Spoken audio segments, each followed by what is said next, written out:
Hello everyone, welcome to our channel Skill Master। तो आज की टेस्ट में, आज की क्विज में आपका बहुत बहुत स्वागत है। हमने 250 क्वेश्चन पहले ही डिस्कस कर लिए, ठीक है। टेस्ट भी हमने उनका कर लिया, रिवाइज भी कर लिया, हर चीज़ कर ली। बस अब हमने रिवाइज भी और एक तरह का क्विज आज स्टार्ट कर रहे हैं हम 100 क्वेश्चन का, मतलब कि हमने 250 कंप्लीट कर लिए ना, तो अब आज हम 100 क्वेश्चन फिर कंप्लीट करने वाले हैं और फिर हमारे 350 क्वेश्चन कंप्लीट हो जाएंगे, ठीक है। तो फिर शुरू करते हैं आज के सेशन को। ओके शुरू करते हैं। तो पहला क्वेश्चन है हमारे पास, ये देखिए, ये सेट नंबर 4 है और हमने मतलब कि इसको मतलब कि अब सिर्फ लास्ट बार हम रिवाइज कर रहे हैं, शायद अब हम फिर से इसे कभी ना करें। तो फिर देख लेते हैं, अब स्टार्ट करते हैं और फटाफट आपको आंसर देने हैं, ठीक है, जल्दी जल्दी। तो चलो शुरू करते हैं। पहला क्वेश्चन है, largest and national open university in India, सबसे बड़ी लार्जेस्ट और नेशनल यूनिवर्सिटी कौन सी है इंडिया की? ऑप्शन नंबर ए है दिल्ली यूनिवर्सिटी, इग्नो, ब्राउ या फिर मुंबई यूनिवर्सिटी।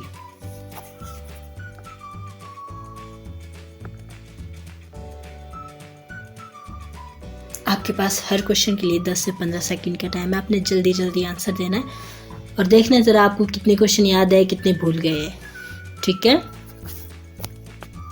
ओके। तो कौन सी हमारी सबसे लार्जेस्ट और नेशनल यूनिवर्सिटी इंडिया की? इग्नो है, ठीक है। तो बढ़ते हैं नेक्स्ट क्वेश्चन की तरफ। क्वेश्चन नंबर 2 है, which one of the following is mix mode university in India? अब आपको बतानी है कि इनमें से कौन सी मिक्स मोड यूनिवर्सिटी है इंडिया की? दिल्ली यूनिवर्सिटी, MIT यूनिवर्सिटी या फिर ब्राउ यूनिवर्सिटी या फिर मुंबई यूनिवर्सिटी?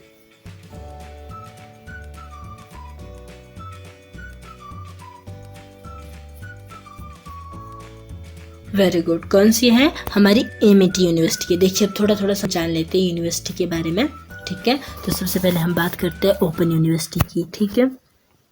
तो जो हमारी ओपन यूनिवर्सिटी थी उसको हमने क्यों बनाया था? उसको हमने बनाया था ताकि हम डिस्टेंस लर्निंग एजुकेशन प्रोवाइड करवा सके, ठीक है।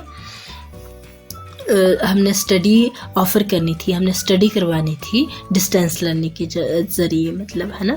और जो ये यूनिवर्सिटी थी इसको मतलब कि ओपन यूनिवर्सिटी और कौन सी है हमारी इंडिया में? तो वो है हमारी इंदिरा गांधी नेशनल यूनिवर्सिटी, जिसको आप बोलते हो इग्नो, ठीक है। और दूसरी है doctor BR Ambedkar open university, जिसको हम बोलते हैं ब्राउ शॉर्ट फॉर्म में, ठीक है। और थर्ड है हमारे पास यशवंतराव चौहान महाराष्ट्र ओपन यूनिवर्सिटी, ठीक है। और थर्ड कौन सी हमारी? यशवंतराव चौहान महाराष्ट्र मुक्ता ओपन यूनिवर्सिटी, जो है कि नासिक में है हमारी, ठीक है। तो अब हमने बात क्या करनी है यहाँ पे, जो हमारी सबसे पहली ओपन यूनिवर्सिटी थी वो कहाँ खोली गई? सबसे पहली जो हमारी ओपन यूनिवर्सिटी थी उसको हमने कहाँ पे खोला था? हमारी doctor BR Ambedkar open university थी, ठीक है। ये पहले कहाँ आती थी? हमारी आंध्र प्रदेश में आती थी, हैदराबाद में, बट अब कहाँ आती है? ये तेलंगाना में आती है, ठीक है। तो ये कब एस्टेब्लिश की गई थी सबसे पहली ओपन यूनिवर्सिटी? 1982 में एस्टेब्लिश की थी, ठीक है। और अब हमारे पास इग्नो से लेकर और कितनी ओपन यूनिवर्सिटी है? 13 ओपन यूनिवर्सिटी है इंडियाज़ में, ठीक है।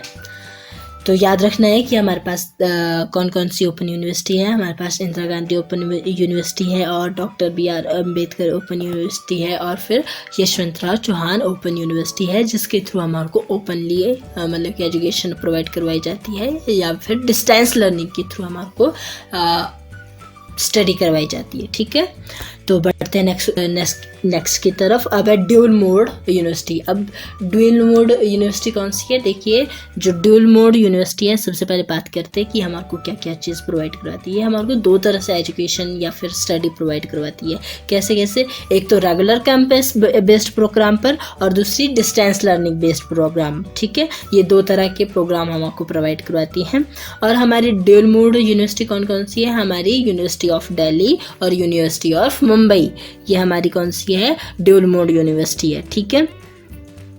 तो और इसमें क्या बताना है हमने, और क्या पढ़ा था हमने कि जो ये हमारी ड्यूल मोड यूनिवर्सिटी है इसमें कम से कम 1.5 मिलियन जो हमारे भारतीय स्टूडेंट है वो इसका फ़ायदा उठा रहे हैं, एजुकेशन नीड को कंप्लीट करती है हमारी ड्यूल यूनिवर्सिटी। मतलब कि जो हमारी ड्यूल यूनिवर्सिटी है वो 1.5 मिलियन स्टूडेंट की नीड को फुलफ़िल करती है, ठीक है, या फिर 1.5 मिलियन को कम से कम एक साल में 1.5 मिलियन जो स्टूडेंट है वो एडमिशन लेते हैं, पास आउट होते हैं, ठीक है।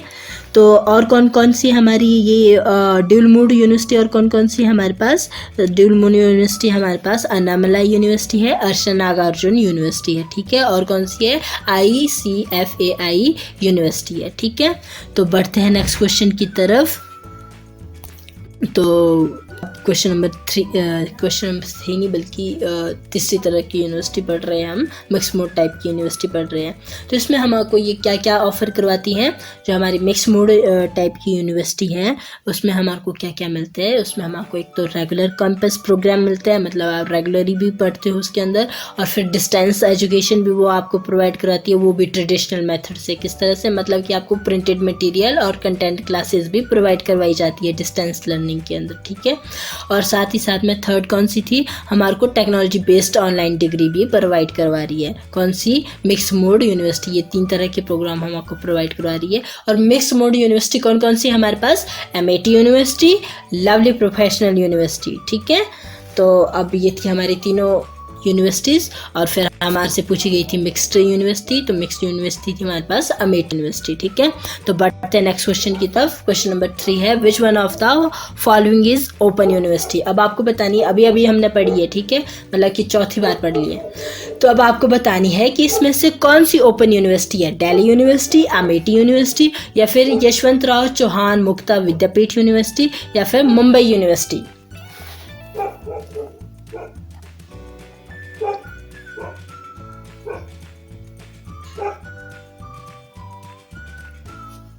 Very good, very good. कौन सी है, यशवंतराव चौहान मुक्ता विद्यापीठ यूनिवर्सिटी, या फिर इसको हम और क्या नाम भी देते हैं, कई बार मुक्ता होता है, कई बार महाराष्ट्र होता है, और कई बार दोनों होते हैं, ठीक है। तो कंफ्यूज नहीं होना है, यशवंतराव चौहान महाराष्ट्र मुक्ता विद्यापीठ यूनिवर्सिटी करके भी लिखा होता है, और कई बार सिर्फ इतना ही लिखा होता है कि यशवंतराव चौहान मुक्ता विद्यापीठ, ठीक है। तो कंफ्यूज नहीं होना है, ये एक ही यूनिवर्सिटी है। तो बढ़ते हैं नेक्स्ट क्वेश्चन की तरफ। क्वेश्चन नंबर 4 है, जिसका आंसर सबका सही था, ठीक है, पर इसको फिर भी कर लेते हैं। Recognisation related information to university, colleges, degree, certification under various open and distance learning institute is to be verified with. तो आपको बताना है कि ये सब चीज़ें कौन सा इंस्टीट्यूट इनको वेरीफाइड करता है। ऑप्शन नंबर A है, कंसर्ड ओपन यूनिवर्सिटी करती है, या फिर कंसर्ड इंडियन यूनिवर्सिटीज़ करती है, या मिनिस्ट्री ऑफ HRD करती है, गवर्नमेंट ऑफ इंडिया का न्यू दिल्ली, या फिर ऑप्शन नंबर D है, distance education council under UGE new Delhi.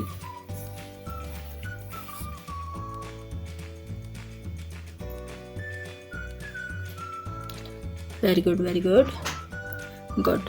तो जो हमारे क्या बोलते ये डिस्टेंस लर्निंग इंस्टीट्यूट है, इनकी जो इन्फॉर्मेशन है, यूनिवर्सिटी है, कॉलेजेस है, डिग्री है, सर्टिफिकेशन है, तो उनको कौन वेरीफाई करते हैं, डिस्टेंस एजुकेशन काउंसिल अंडर, जो किसके अंडर है, DGC के अंडर है, ठीक है। तो बढ़ते हैं नेक्स्ट क्वेश्चन की तरफ। क्वेश्चन नंबर 5 है, mix mode university. Mix mode university क्या आपको ऑफर करती है, अभी अभी हमने पढ़ा है, फटाफट आपको आंसर देना है, ठीक है। ऑप्शन नंबर A है regular campus programme, option number B है distance education with printed material and content classes, option number C है टेक्नोलॉजी बेस्ड ऑनलाइन डिग्री, और ऑप्शन नंबर D है all of the above.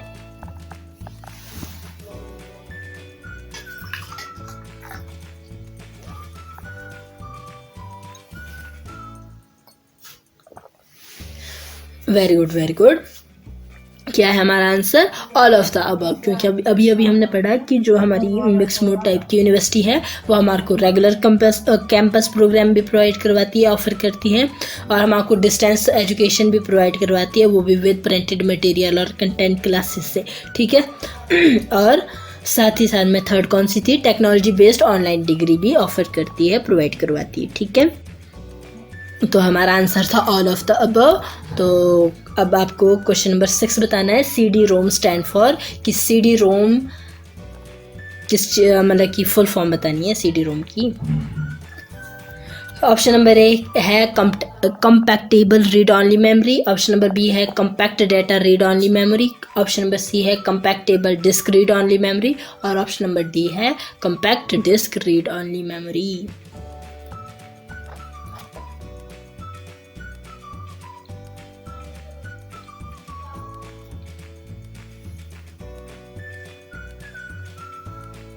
Very good very good. तो क्या है, CD stand for compact disk read only memory, ठीक है। तो बढ़ते हैं नेक्स्ट क्वेश्चन की तरफ। MSI स्टैंड फॉर, MSI की फुल फॉर्म बतानी है अब आपको। मीडियम स्केल इंटीग्रेटेड सर्किट या मीडियम सिस्टम इंटीग्रेटेड सर्किट, या ऑप्शन नंबर सी है मीडियम स्केल इंटेलिजेंट सर्किट, या ऑप्शन नंबर डी है medium system intelligent circuit.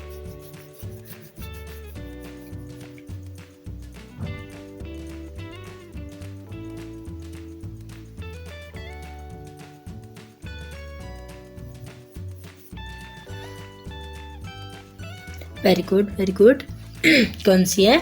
Medium scale integrated circuit. Okay, बढ़ते हैं नेक्स्ट क्वेश्चन की तरफ। अब बतानी है वैन की फुल फॉर्म आपको। वैन stand for web area network, wide area network, wide area net या फिर वायरलेस एरिया नेटवर्क।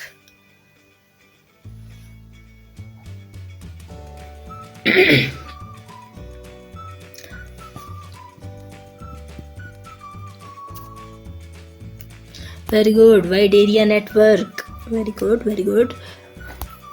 तो अब बतानी है आपको MICR stand for.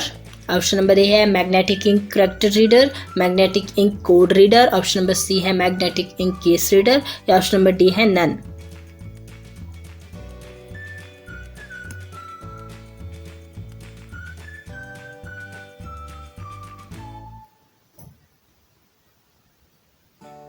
Very good. कौन सी है? Magnetic ink character reader. Okay, बढ़ते हैं नेक्स्ट क्वेश्चन की तरफ। The output quality of a printer is measured by. अब आपको बतानी है कि जो प्रिंटर की आउटपुट क्वालिटी है उसको आप किस में मेजर करते हो? डॉट पर इंच में, डॉट पर स्क्वायर इंच में, या फिर dot printed per unit times में, या फिर ऑल ऑफ द अबव में?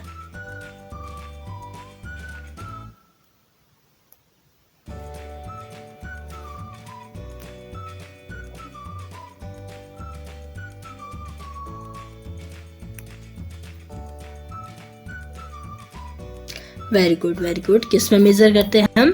डॉट पर स्क्वायर इंच में मेजर करते हैं। ओके, बढ़ते हैं नेक्स्ट क्वेश्चन की तरफ। क्वेश्चन नंबर 11 है personal computer use a number of chips mounted on A main circuit board. What is the common name for the such board? Daughter board, mother board, father board, bread board.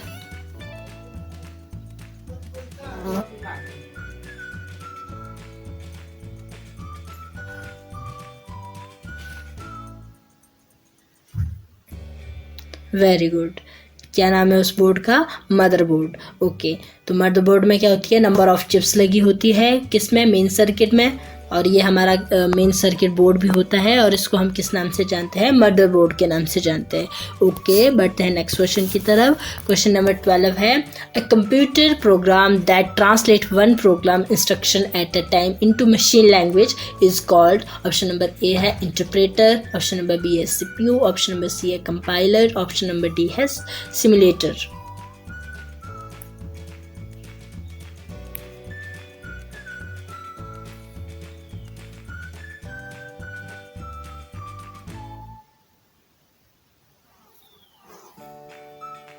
Very good very good very good. कौन करता है? Interpreter करता है। High level language को interpreter machine language में convert करता है। Okay, तो बढ़ते हैं नेक्स्ट क्वेश्चन की तरफ। क्वेश्चन नंबर 13 है ए स्मॉल और intelligent device is so called because it contain with in it a. देखिए, बिल्कुल अच्छे से समझना है और आज बिल्कुल गलत मत करना इस आंसर को। ऑप्शन नंबर ए है कंप्यूटर, ऑप्शन नंबर बी है micro computer, option number C है प्रोग्रामेबल, ऑप्शन नंबर डी है sensor.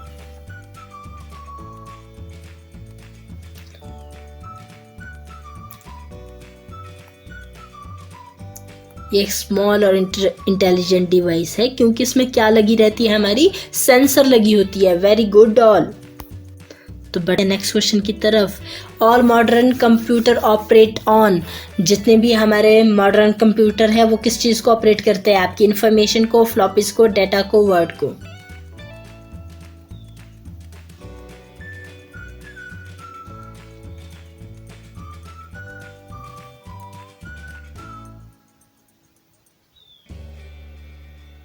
Very good very good, किस चीज़ को करते हैं, डाटा को ऑपरेट करते हैं। ओके, बढ़ते हैं नेक्स्ट क्वेश्चन की तरफ। क्वेश्चन नंबर 15 है, what is the name of computer terminal which gives paper print out.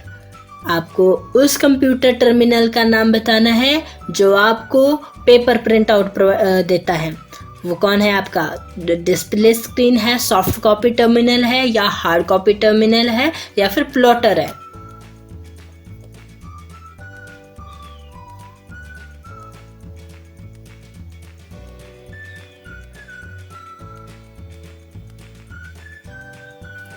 Very good very good, कौन सा कंप्यूटर टर्मिनल है वो, hard copy terminal. Very good. Okay, बढ़ते हैं नेक्स्ट क्वेश्चन की तरफ। क्वेश्चन नंबर 16 है, dot matrix is a type of. Dot matrix किसका टाइप है, टेप का, प्रिंटर का, डिस्क का, बस का।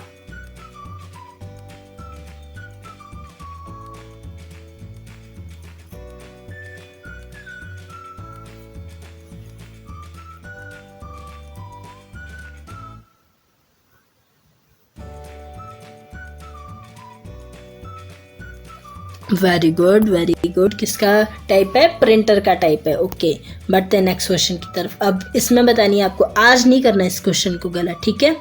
क्वेश्चन नंबर 17 है, the two kind of main memory are. इसमें आपको दो प्रकार की मेन मेमोरी बतानी है, ठीक है। ऑप्शन नंबर ए है primary and secondary, option number B है random and sequential, option number C है रोम एंड रैम, और ऑप्शन नंबर डी है all of the above. Main memory बतानी है आपको दो प्रकार की।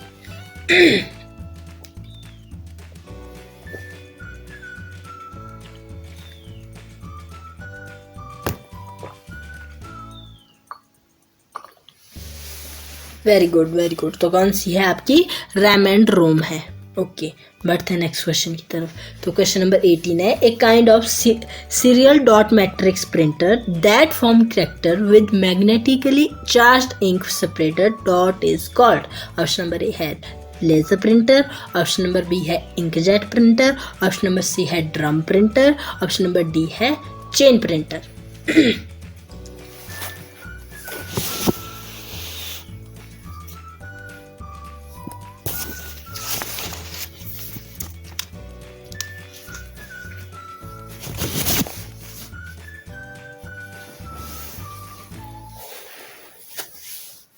वेरी गुड, तो कौन किस नाम से जानते हैं हम इसको, इंकजेट प्रिंटर के नाम से जानते हैं। ओके, बढ़ते हैं नेक्स्ट क्वेश्चन की तरफ। क्वेश्चन नंबर 19 है, विच printer is very commonly used for desktop publishing. कौन सा प्रिंटर है जिसको हम मतलब कि जो हमारे डेस्कटॉप पब्लिशिंग में बड़ा मोस्टली यूज़ होता है, कौन सा होता है, लेज़र प्रिंटर होता है, या इंकजेट प्रिंटर होता है, या डिजेबल प्रिंटर होता है, या फिर डॉट मैट्रिक्स प्रिंटर होता है।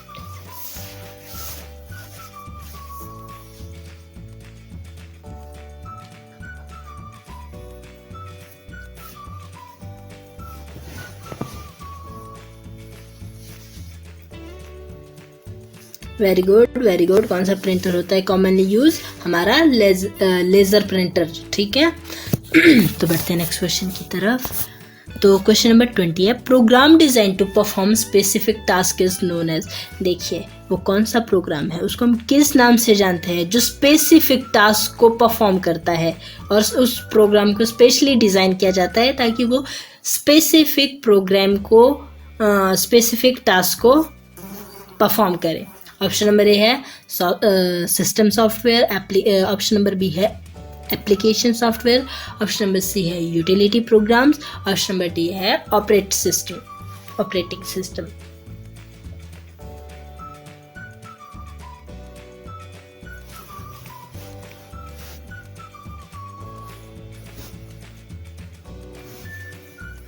ओके, तो किस नाम से जानते हैं हम, एप्लीकेशन सॉफ्टवेयर के नाम से। गुड, बढ़ते हैं नेक्स्ट क्वेश्चन की तरफ। The term gigabyte refer to. कौन सी टर्म आपके गीगाबाइट को रेफर करती है? 1024 बाइट या 1024 किलोबाइट या 1024 मेगाबाइट या फिर 1024 gigabyte?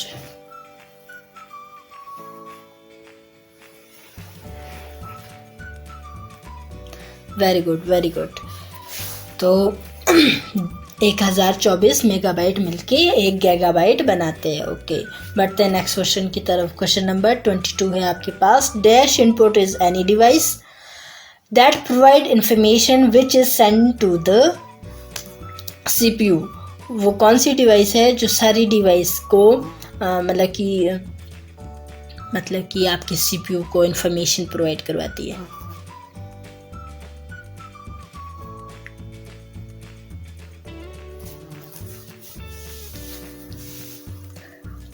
Very good, very good, very good. तो क्या है? इनपुट डिवाइस है जो हमारे CPU को इंफॉर्मेशन प्रोवाइड करवाती है। ओके, और इनपुट हमारे क्या क्या होते हैं? माउस, कीबोर्ड वगैरह वगैरह वगैरह, है ना, इंकजेट वगैरह। तो यहाँ भी देख लीजिए, यहाँ भी दिए हुए हैं। विच of the following is not an input device? कौन कौन से हमारे इनपुट डिवाइस नहीं है इनमें से? ऑप्शन नंबर ए है OCR, ऑप्शन नंबर बी है optical scanner, option number C है वॉइस रिकॉग्निशन डिवाइस, या ऑप्शन नंबर डी है कंप्यूटर आउटपुट टू माइक्रोफिल्म, या जिसको हम बोलते हैं COM.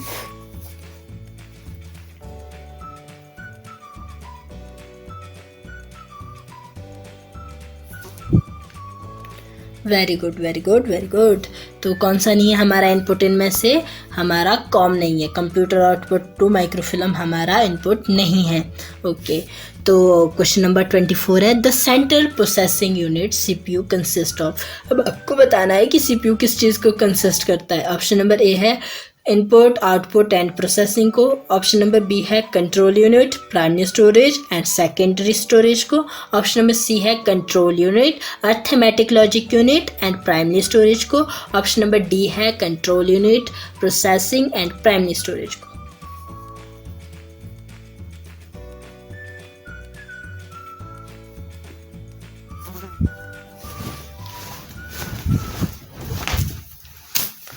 Very good, very good. तो CPU किस चीज़ को कंसिस्ट करता है?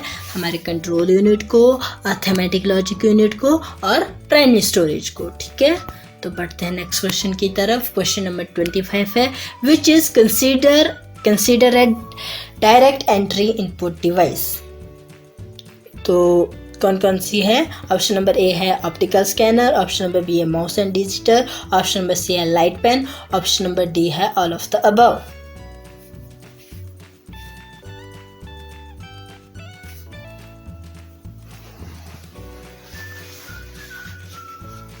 Very good, very good.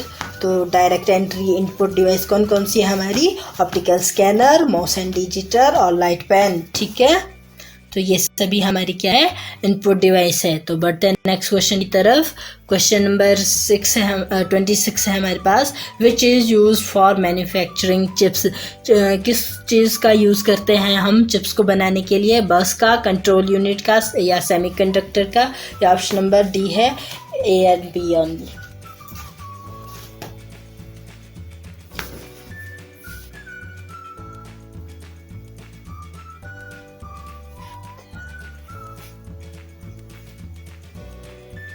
Very good, very good. तो हम चिप्स को मैन्युफैक्चर करने के लिए किसका यूज़ करते हैं? सेमीकंडक्टर का यूज़ करते हैं। ठीक है, यहाँ देखिए आपके सेमीकंडक्टर। ओके, बढ़ते हैं नेक्स्ट क्वेश्चन की तरफ। क्वेश्चन नंबर 27 है।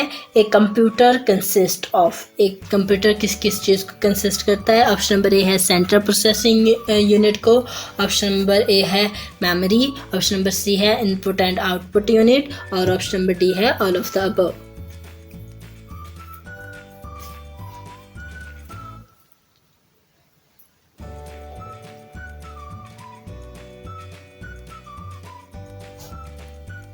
Very good, all of the above ये हमारे पास दिए हुए हैं। ओके, तो क्वेश्चन नंबर 28 है। The instruction for starting the computer are house on, option number A है random access memory, option number B है CD ROM, option number C है रीड ऑनली मेमोरी चिप्स और ऑप्शन नंबर डी है all of the above.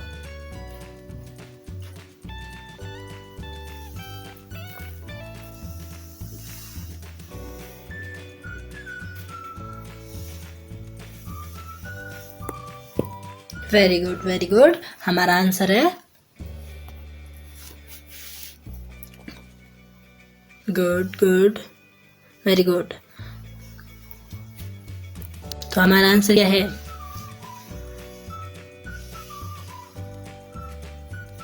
Read only chips memory. ठीक है, यहाँ पे देखिए लिखा हुआ है the instruction for starting the computer are house on the read only memory chips. ठीक है, तो क्वेश्चन नंबर 29 है आपके पास, a factor which would strongly influence a business person to adopt a computer.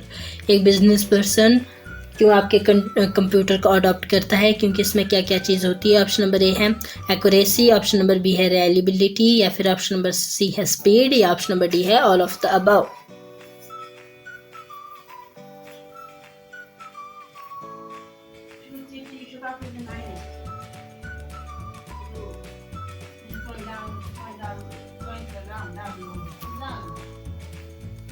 Very good, all of the above हमारा answer है। ठीक है, एक्यूरेसी भी होनी चाहिए, ठीक है, और रिलायबिलिटी भी होनी चाहिए, रिलायबिलिटी भी होनी चाहिए और स्पीड भी होनी चाहिए। स्पीड को हम किस किस में मेजर करते हैं? अमेरिकन सिस्टम में बोलते हैं हम 1000, 10,000, 100,000, 1 मिलियन, 10 मिलियन, 100 मिलियन। और इंडियन सिस्टम में कैसे बोलते हैं हम? सेम बोलते हैं, बट चेंज क्या है हमारे पास? देखिए ये 100,000 बोलते हैं हम 1 लाख बोलते हैं, ये 1 मिलियन बोलते हैं हम 10 लाख बोलते हैं, ये अमेरिका वाले 10 मिलियन बोलते हैं हम 1 करोड़ बोलते हैं, और ये 100 मिलियन बोलते हैं हम 10 करोड़ बोलते हैं। ठीक है, सेम है। 1 बिलियन हो गया फिर हमारा 100 करोड़, सेम यही दिया है इंडियन सिस्टम और अमेरिकन सिस्टम दिया है, और यहाँ पे यूनिट भी लिखी हुई है। ठीक है, तो बढ़ते हैं नेक्स्ट क्वेश्चन की तरफ। अब 30 क्वेश्चन है आप हमारा।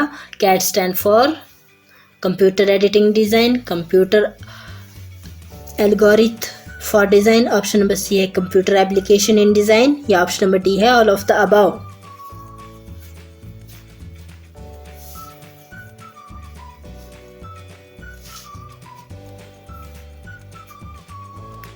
वेरी गुड, तो क्या है हमारा आंसर? Computer editing design. ये रहा हमारा, जिसमें हम कैड बना रहे हैं, कैड में ड्राइंग जो बना रहे हैं। ठीक है, तो बढ़ते नेक्स्ट क्वेश्चन की तरफ। अब बतानी है आपको CADD stand for.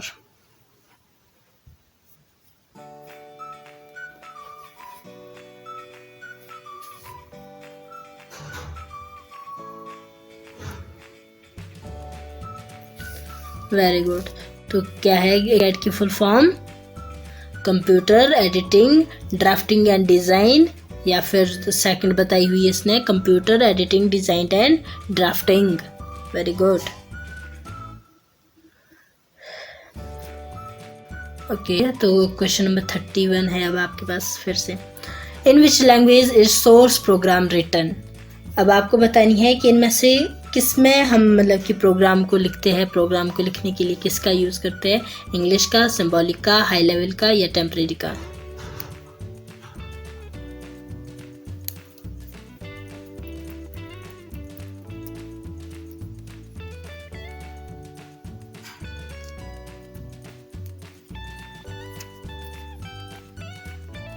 Very good, high level, but हमारा ये गलत हो गया था, अब तो सबका सही हो गया होगा। हाई लेवल में लिखते हैं। ठीक है,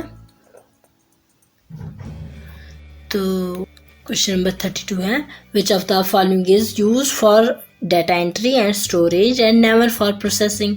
ऑप्शन नंबर ए है माउस, ऑप्शन नंबर बी है डम टर्मिनल, ऑप्शन नंबर सी है माइक्रो कंप्यूटर, और ऑप्शन नंबर डी है dedicated data entry system.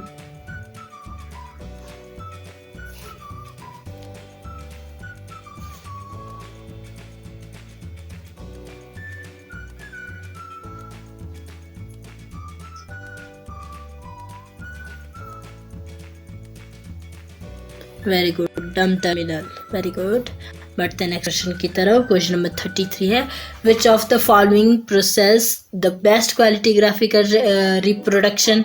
Option number A है laser printer, option number B है inkjet printer, option number C है plotter और option number D है डॉट मैट्रिक्स प्रिंटर। तो कौन है best quality ग्राफिकर?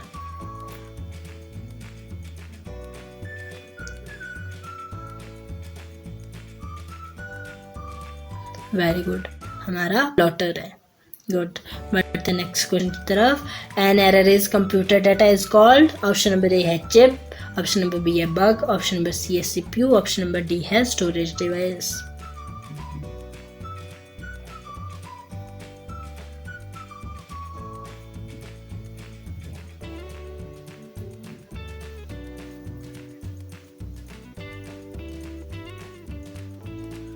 Very good, very good. Error को हम क्या बोलते हैं कंप्यूटर में या डेटा में? उसको हम बग बोलते हैं, ठीक है। तो क्वेश्चन नंबर 35 है, which one is the result of the output given by a computer. तो हमारे को आउटपुट किस में मिलता है? डेटा में, इंस्ट्रक्शन में, इंफॉर्मेशन में या एग्जीक्यूशन में?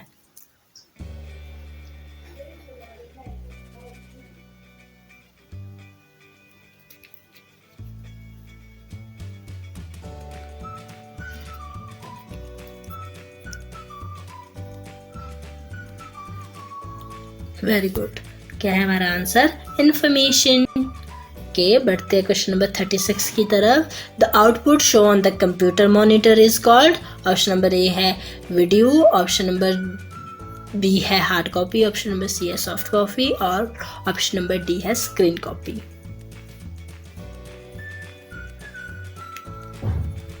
कंप्यूटर के मॉनिटर पर किस तरह से हमारे को आउटपुट शो होती है, किस तरह से शो होती है और उसको हम क्या बोलते हैं?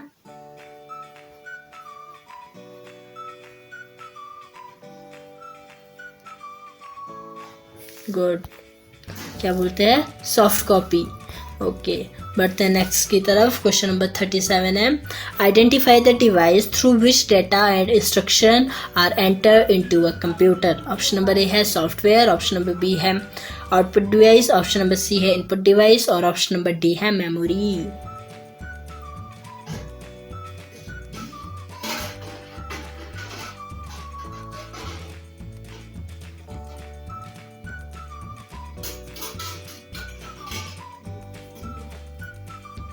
ओके, किससे एंटर करते हैं हम? इनपुट डिवाइस से। गुड, बढ़ते हैं नेक्स्ट क्वेश्चन की तरफ। तो आपको अरेंज करनी है असेंडिंग ऑर्डर में अपनी यूनिट्स को, unit of memory, terabyte, kilobyte, gigabyte, megabyte.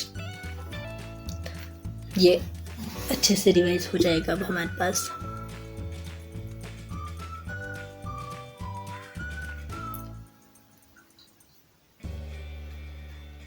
Ascending order मतलब बढ़ते क्रम में, या जिसको आप बोलते हो आरोही, आरोही क्रम में लिखिए।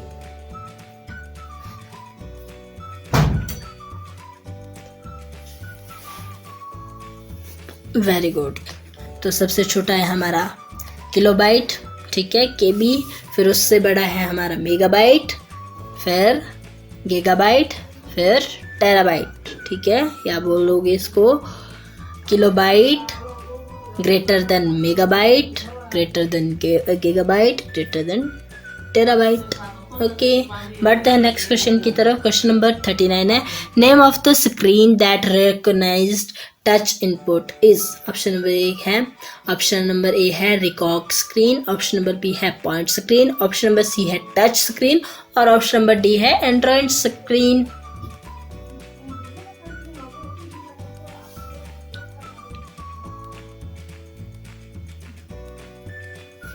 ओके, तो किस नाम से जानते हैं हम उसको? क्या कहते हैं हम? टच स्क्रीन कहते हैं। गुड, बढ़ते हैं नेक्स्ट क्वेश्चन की तरफ। क्वेश्चन नंबर 40 है, computer monitor is also called as. Computer monitor को हम और किस नाम से जानते हैं? ऑप्शन नंबर ए है DVU, ऑप्शन नंबर बी है UVD, ऑप्शन नंबर सी है वीडियो और ऑप्शन नंबर डी है CCTV।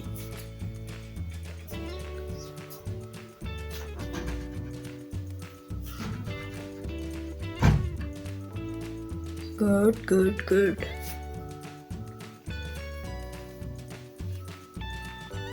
किस नाम से जानते हैं? वीडियो के नाम से, विजुअल डिस्प्ले यूनिटेड के नाम से, ठीक है। तो बढ़ते हैं नेक्स्ट क्वेश्चन की तरफ। नेक्स्ट क्वेश्चन नहीं, पहले यही देखते हैं जो हमारे पास थी। यूवीडी की फुल फॉर्म थी हमारे पास यूनिफाइड वीडियो, और सीसीटीवी की थी हमारे पास क्लोज्ड सर्किट टेलीविज़न। ओके, तो बढ़ते हैं नेक्स्ट क्वेश्चन की तरफ। क्वेश्चन नंबर 41 है, apex organisation for developing and coordination of national level VTPS is. Option number A है DGT, ऑप्शन नंबर बी है DGTS, ऑप्शन नंबर सी है MSDE, और ऑप्शन नंबर डी है MOLE।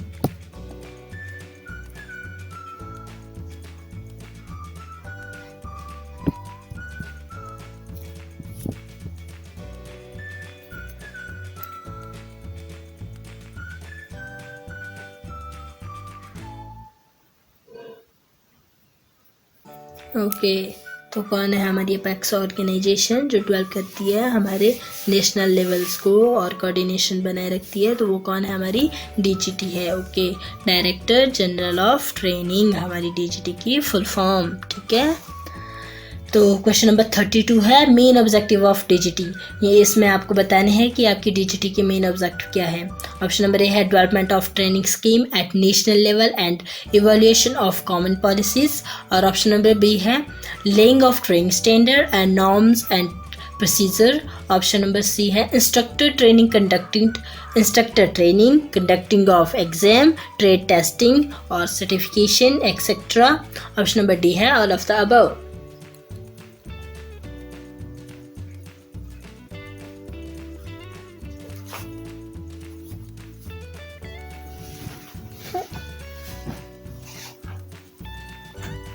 ओके, तो ये सभी हमारे DGT के मेन ऑब्जेक्टिव है, हमारे DGT के उद्देश्य है, ठीक है। तो इसको एक्सप्लेन करने की तो ज़रूरत नहीं अब, है ना। तो हमारा आंसर है ऑल ऑफ द अबव। तो अब आपको बतानी है कि AICTE is a regulating dash education in India. ये किस तरह की एजुकेशन देती है हमारे को? वोकेशनल, मेडिकल, इंजीनियरिंग या नन ऑफ द अबव?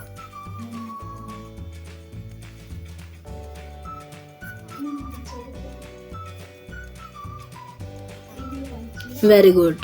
तो कौन सी एजुकेशन देती है ये? इंजीनियरिंग। और इसकी फुल फॉर्म क्या थी?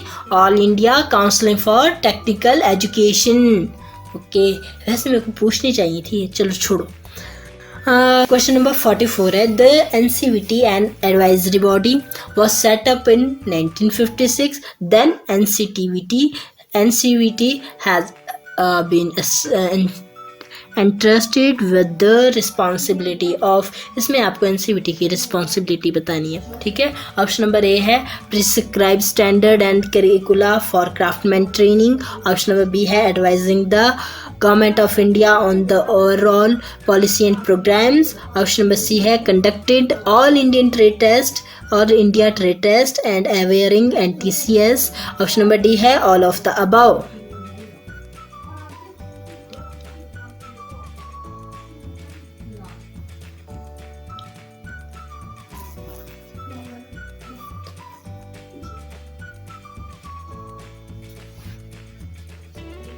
Very good, very good. तो ये सारी रिस्पॉन्सिबिलिटी बनती है हमारी NCVT की, ठीक है। तो हमारा आंसर क्या है? All of the above. तो बढ़ते हैं नेक्स्ट क्वेश्चन की तरफ। NCVT चेयर्ड बाय, NCVT की अध्यक्षता कौन करता है? ऑप्शन नंबर ए है यूनियन मिनिस्ट्री ऑफ MSDE, या फिर यूनियन सेक्रेटरी ऑफ MSDE, या फिर जॉइंट सेक्रेटरी ऑफ DGT, या फिर DDG और DGT करते हैं।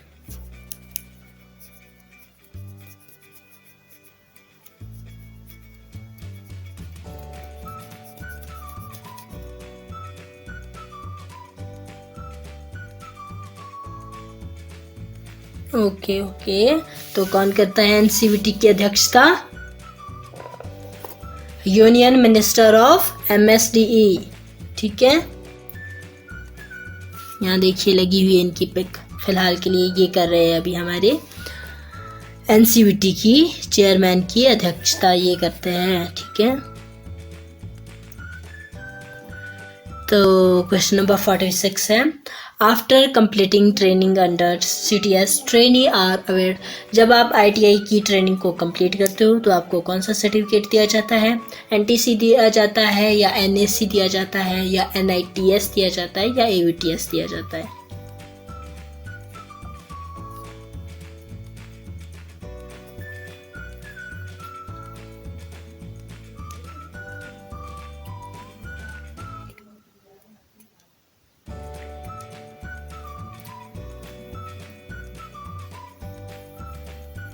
वेरी गुड, NTC दिया जाता है, नेशनल ट्रेड सर्टिफिकेट जिसका नाम है, ठीक है, फुल फॉर्म है NTC की।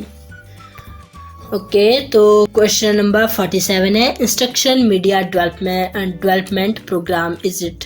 इनमें से कौन सी करती है आपकी इंस्ट्रक्शन मीडिया को डेवलप? आपकी सी स्टारी करती है जो कि कलकत्ता में है, या फिर निमी करती है जो चेन्नई में है, या फिर आपकी FTI करती है जो बेंगलोर में है, जमशेदपुर में, या फिर अपेक्स हाईटेक इंस्टीट्यूट करते हैं जो कि बेंगलोर में है।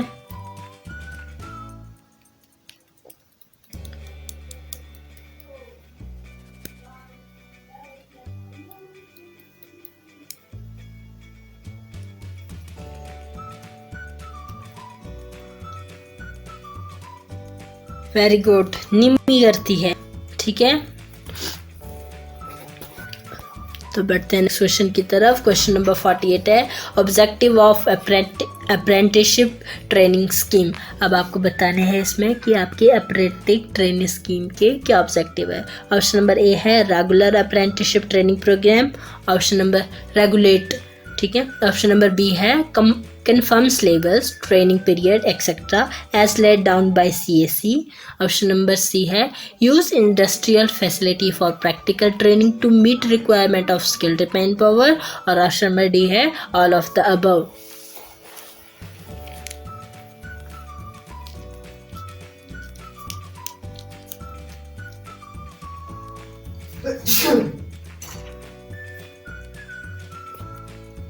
वेरी गुड, तो ये सभी ऑब्जेक्टिव है हमारे ATS के, ठीक है, गुड।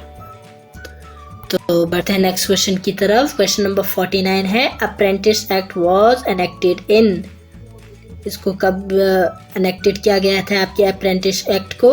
ऑप्शन नंबर ए है 1959, ऑप्शन नंबर बी है 1961, ऑप्शन नंबर सी है 1962, और ऑप्शन नंबर डी है 1973।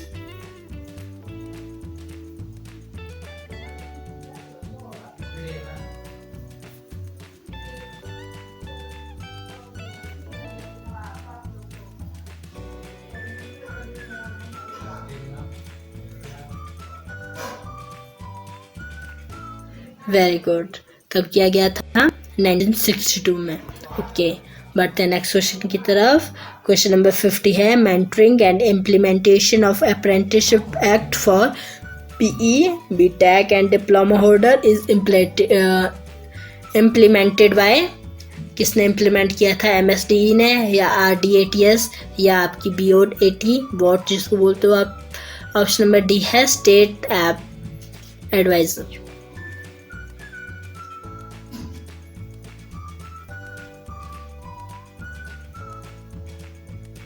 Very good, very good.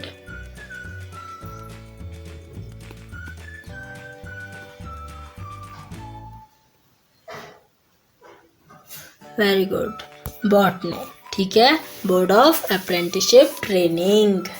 Okay, इसकी फुल फॉर्म। तो हमारा ये 4th कंप्लीट हो गया है, 4th सेट। अब हम 7th सेट के बारे में बात करने वाले हैं और डिस्कस करने वाले हैं अच्छे से, ठीक है। ऑप्शन नंबर ए है, teacher motivate the learner to such an external that they may start taking interest in teaching learning. This step comes under test step of teaching. एक टीचर अपने स्टूडेंट को इस हद तक मोटिवेट कर रहा है कि वो अपनी पढ़ाई के अंदर, अपनी लर्निंग के अंदर इंटरेस्ट लेना शुरू कर लेते हैं। तो ये स्टेप हमारा टीचिंग के कौन से स्टेप के अंदर आता है? ऑप्शन नंबर ए है प्लानिंग, ऑप्शन नंबर बी है ऑर्गेनाइजिंग, ऑप्शन नंबर सी है लीडिंग, या ऑप्शन नंबर डी है कंट्रोलिंग।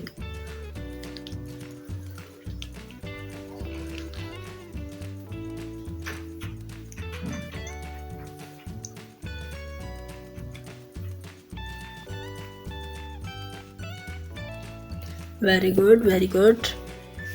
सभी आंसर कीजिए। तो क्या कहलाते हैं, कौन से स्टेप के अंदर आता है हमारे, लीडिंग के अंदर आता है। ठीक है, एक इंस्ट्रक्टर लीड कर रहा है उनको मोटिवेट करके, ठीक है, ताकि वो इंटरेस्ट ले पढ़ाई के अंदर। तो बढ़ते हैं नेक्स्ट क्वेश्चन की तरफ। क्वेश्चन नंबर 2 है, teacher observe the extent to which the organisation and leading phase has achieved the learning object. He used technique of measure and evaluation for the purpose. This step comes under step of teaching. Dash step of teaching: planning, organization, leading या controlling.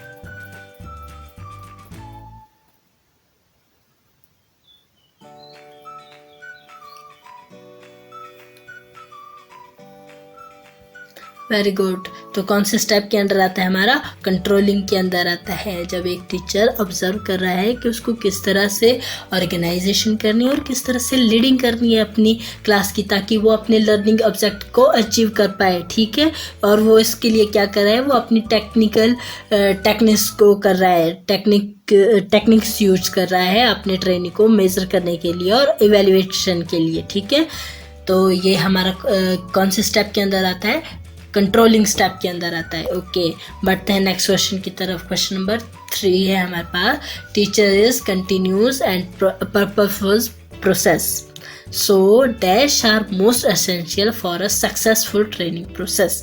Option number A है motivation, option number B है objective, option number C है presentation और option number D है summary.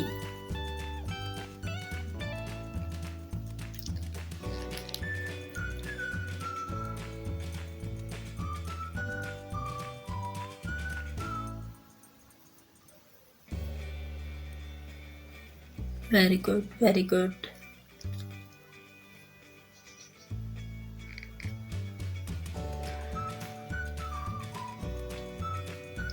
तो सबसे ज़्यादा most essential या सबसे ज़्यादा ज़रूरी क्या है, हमारे ऑब्जेक्टिव है। ठीक है, देखिए तो हमारा आंसर ऑप्शन के अकॉर्डिंग ऑब्जेक्टिव है। तो ये क्या बोल रहे हैं, हमारे को क्वेश्चन बता रहा है हमारे को कि जो भी टीचिंग है वो एक कंटिन्यूस और पर्पसफुल प्रोसेस है। तो हमारे पास ऑब्जेक्टिव का होना बहुत ज़रूरी है अपनी टीचिंग प्रोसेस के अंदर, कि असल में हमारे क्या ऑब्जेक्टिव है। ठीक है, हम कौन सा ऑब्जेक्टिव अचीव करना चाहते हैं और हमारे क्या क्या ऑब्जेक्टिव होने चाहिए अपनी क्लास से रिलेटेड जिसको हमने अचीव करना है। ठीक है, तो एसेंशियल टूल्स भी होता है हमारे ऑब्जेक्टिव्स। ठीक है, तो बढ़ते हैं नेक्स्ट क्वेश्चन की तरफ। अब इसमें आपको बताना है एडगर डेल्स के कोन के मुताबिक बताना है आपको कि अगर आप किसी चीज़ को पढ़ते हो तो 2 वीक बाद आप किसी चीज़ को कितना रिमेंबर रख सकते हो।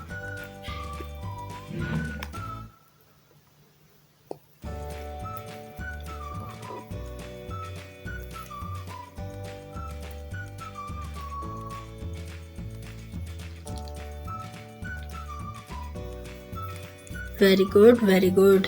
कितने परसेंट याद रख सकते हैं हम, 10% याद रख सकते हैं। अगर हमने किसी चीज़ को पढ़ा है तो कितने हफ्ते बाद, 2 हफ्ते बाद याद रखना है इस बात को। फिर बढ़ते हैं नेक्स्ट क्वेश्चन की तरफ। क्वेश्चन नंबर 5 बता रहा है आपसे कि डेल्स कोन के मुताबिक अगर आप किसी चीज़ को सुनते हो तो 2 वीक के बाद उसको कितना रिमेंबर रखते हो, 30%, 10%, 20% या 90%।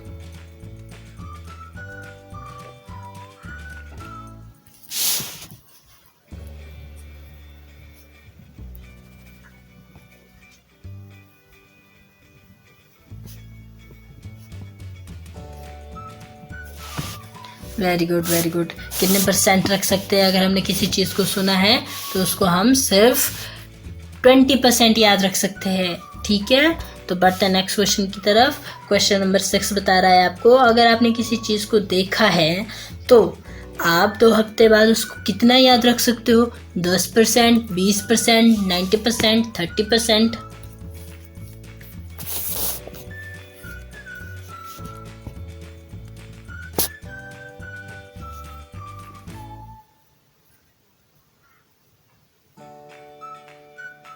Very good. कितने परसेंट याद रख सकते हैं, 30% याद रख सकते हैं। ओके, तो क्वेश्चन नंबर 7 है कि अगर हमने किसी चीज़ को देखा है और सुना है तो उसको हम कितने % याद रख सकते हैं? 20%, 90%, 70%, 50%।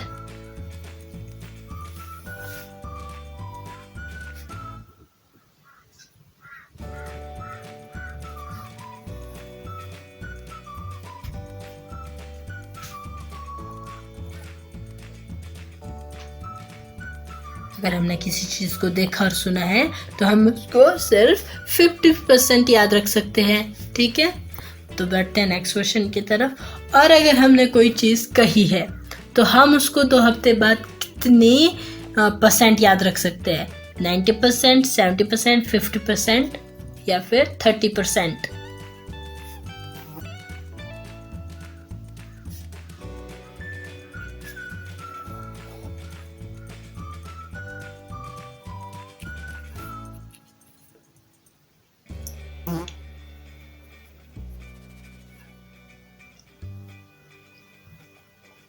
Very good, very good. कितने % याद रख सकते हैं हम? 70% याद रख सकते हैं। अब आपके पास क्वेश्चन नंबर 9 है। अगर आपने कोई चीज़ बोली है और की है, मतलब आपके प्रैक्टिकल, अगर आपने कोई चीज़ डूइंग है मतलब कि कही भी है और करी भी है, प्रैक्टिकल में आप ऐसा करते हो, तो उसको आप कितने % याद रख सकते हो? 20%, 90%, 70% या 50%?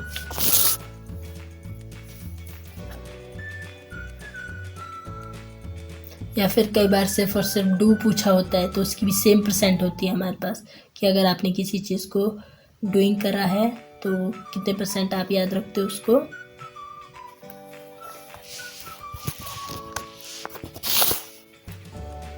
Very good, very good. हम 90% याद रखते हैं, इसलिए हम जब भी कोई प्रैक्टिकल कर रहे होते हैं तो उसे स्वयं करते हैं ताकि हमें लर्न रहे, याद रहे।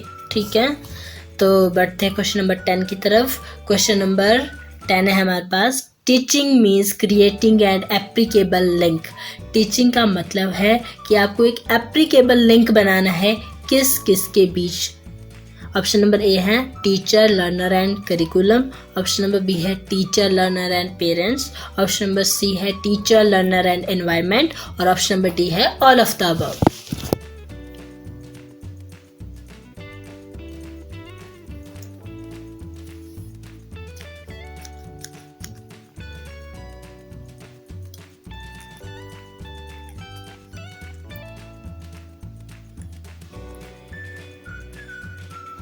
Very good, very good.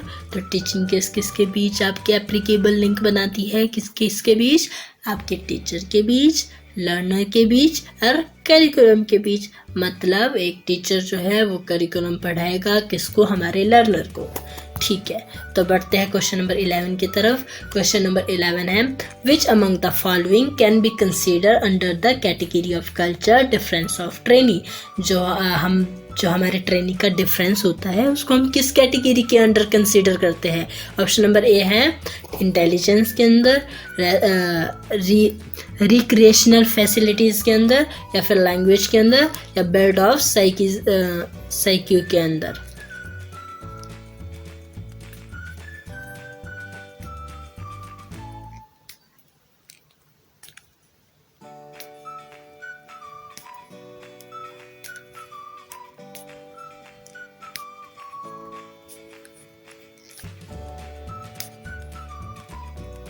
Very good. तो किसके अंदर कंसीडर करते हैं हम?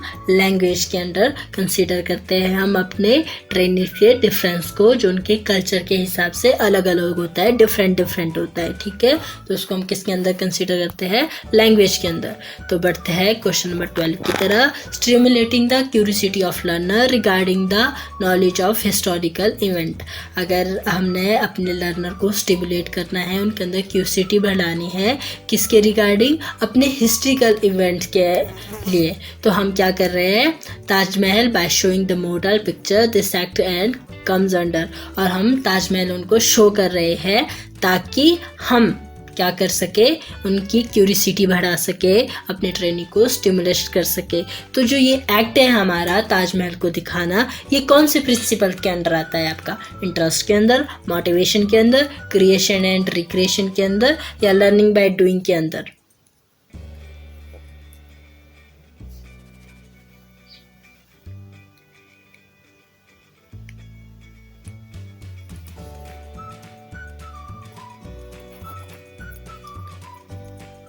Very good, very good.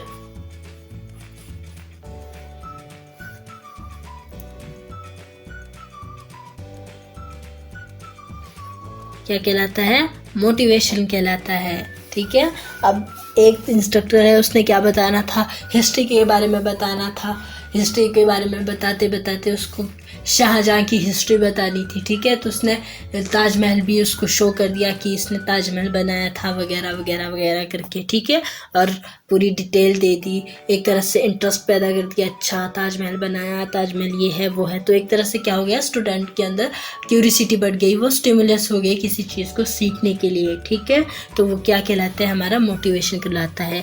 अपने सब्जेक्ट मैटर में अपने ट्रेनिंग का इंटरेस्ट पैदा करना क्या कहलाता है? मोटिवेशन कहलाता है। ओके, बढ़ते हैं नेक्स्ट क्वेश्चन की तरफ। क्वेश्चन नंबर 13 है, using the technique of Antakshari for learning poem, this act of the teacher comes under the principle of option number A है interest, motivation, creation and recreation, या फिर learning by doing?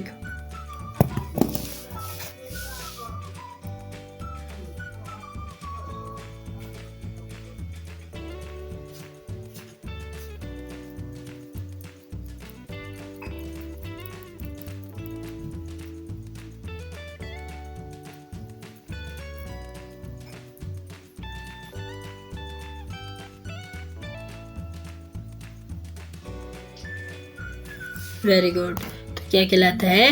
Creation and recreation कहलाता है। ठीक है, देखिए एक instructor क्या कर रहा है, वो चाहता है कि उसने पोएम सिखानी है, तो वो क्या कर रहा है, वो बच्चों को एक गोले में बैठा रहा है, या फिर चलो जैसे भी बच्चे बैठे हैं, बट उनको एक अंताक्षरी की तरह बोल रहा है कि आप ये पोएम सुनाइए, आप ये पोएम सुनाइए। जैसे हम बोलते हैं कि आप ये एक सॉन्ग सुनाइए, ये सॉन्ग सुनाइए अंताक्षरी के अंदर, वैसे हमारा टीचर बोल रहा है कि आप पोएम सुनाइए, एक के बाद एक पोएम सुनाइए। तो सभी बच्चे पोएम को बोलना स्टार्ट कर देंगे, सुनाना स्टार्ट कर देंगे, और एक पोएम की तरह, एक जैसे हम अंताक्षरी खेलते हैं उसकी तरह वो पोएम को लेंगे। हम सॉन्ग लेके खेलते हैं और वो पोएम लेके खेलेंगे। तो ये टीचर का कौन सा एक्ट है और कौन सा एक्ट के अंदर आता है? क्रिएशन एंड रिक्रिएशन के अंदर आता है। ठीक है, तो बढ़ते क्वेश्चन नंबर 14 की तरफ।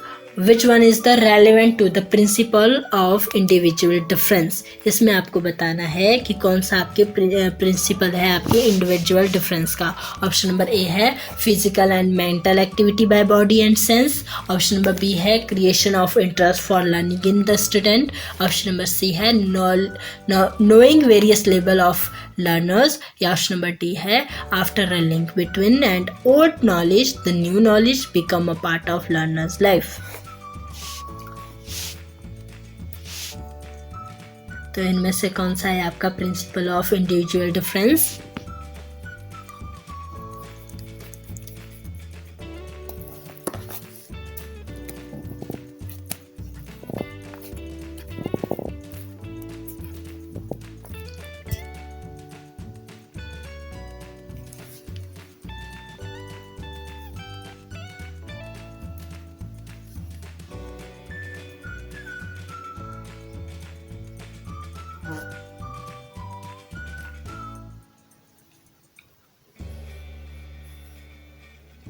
Very good.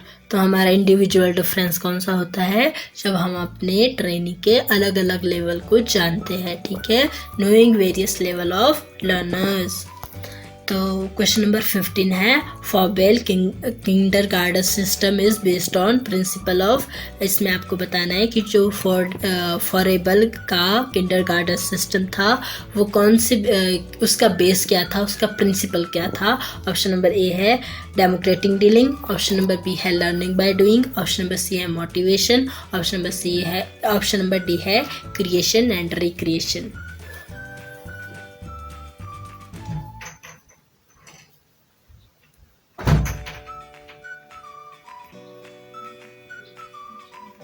Very good. तो फॉबेर का प्रिंसिपल क्या था? Learning by doing. जो उसने किंडरगार्टन सिस्टम बनाया था उसका प्रिंसिपल था, उसका उद्देश्य था कि लर्निंग बाय डूइंग, कि हम पहले सीखे उसके बाद करें। ठीक है, तो क्वेश्चन नंबर 16 है प्रेजेंटिंग गुड डेमो। देखिए प्रेजेंटिंग की बात हो रही है। Presenting good demo, showing good sample of finishing goods, displaying chart, picture, model, group discussion, etc. Act of as instructor can be considered under the principle of dash. Option number A है आपका learning by doing, option number B है interest, option number C है creation and recreation, और option number D है planning.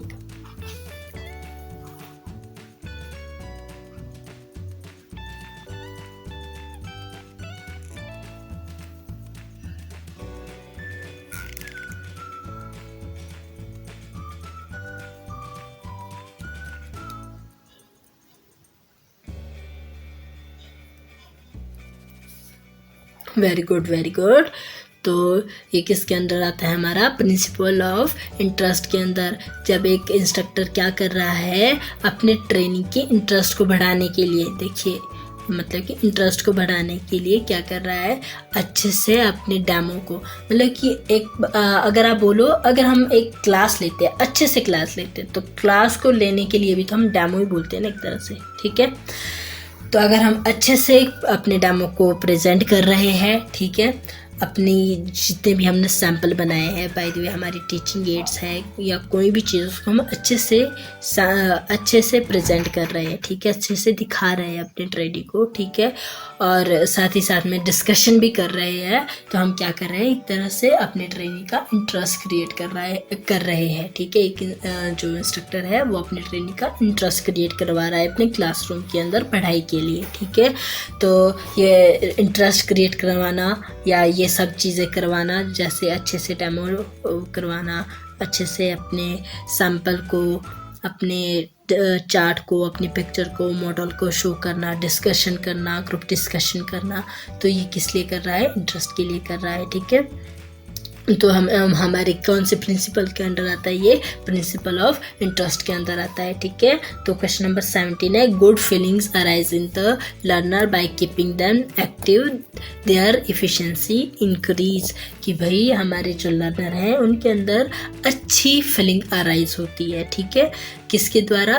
उनकी keeping them activity और मतलब कि उनकी एफिशिएंसी को बढ़ाकर, इनकी एक्टिविटी को बढ़ाकर हम अपने लर्नर के दिल में, अपने लर्नर के दिमाग में अच्छी फीलिंग को अराइज कर सकते हैं। ठीक है, किसके द्वारा? इसके लिए सम मेथड्स बनाए हुए हैं। ठीक है, देखिए जैसे सम न्यू मेथड, जैसे आपका मेंटेसरी, किंडरगार्टन या फिर हेरिस्टिक या Dalton project and basic method are consider under as. जो ये मतलब कि नए सिस्टम जो आपके बनाए हैं, ये किसके अंडर आते हैं? आपके डेमोक्रेटिक डीलिंग के अंदर, क्रिएशन एंड रिक्रिएशन के अंदर, या लर्निंग बाय डूइंग के अंदर, या लिंकिंग विद लाइफ के अंदर।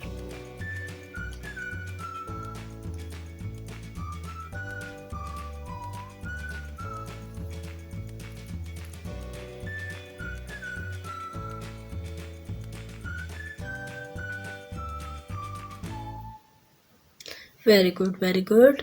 तो ये हमारे किसके अंदर आता है? लर्निंग बाय डूइंग के अंदर आता है। ठीक है, अगर हम अपने लर्नर की इफ़िशेंसी को इंक्रीज करते हैं, ठीक है, और उनको क्या कर रहे हैं? सक्रिय कर रहे हैं, किसी चीज़ के लिए एक्टिव कर रहे हैं, तो उससे हमारे ट्रेनिंग के अंदर क्या आती है? अच्छी भावनाएं आती है, उनकी अच्छी फीलिंग अराइज होती है। ठीक है, तो ये क्या कहलाती है? हमारी लर्निंग बाय डूइंग कहलाती है। और लर्निंग बाय डूइंग को कंप्लीट करने के लिए अलग अलग तरह के प्रोजेक्ट बनाए गए हैं, नए नए मेथड बनाए गए हैं, जैसे आपके Montessori, kindergarten, heuristic, Dalton, project and basic. ये देखिए, ये अलग अलग तरह के शास्त्री थे, शिक्षा शास्त्री थे, जिन्होंने ये सिखाया कि हम किस तरह से लर्निंग बाय डूइंग करवा सकते हैं, किस तरह से हम अपने लर्नर को सिखा सकते हैं। ठीक है, तो इसके अंदर हमने उस दिन बात करी थी मोंटेसरी की।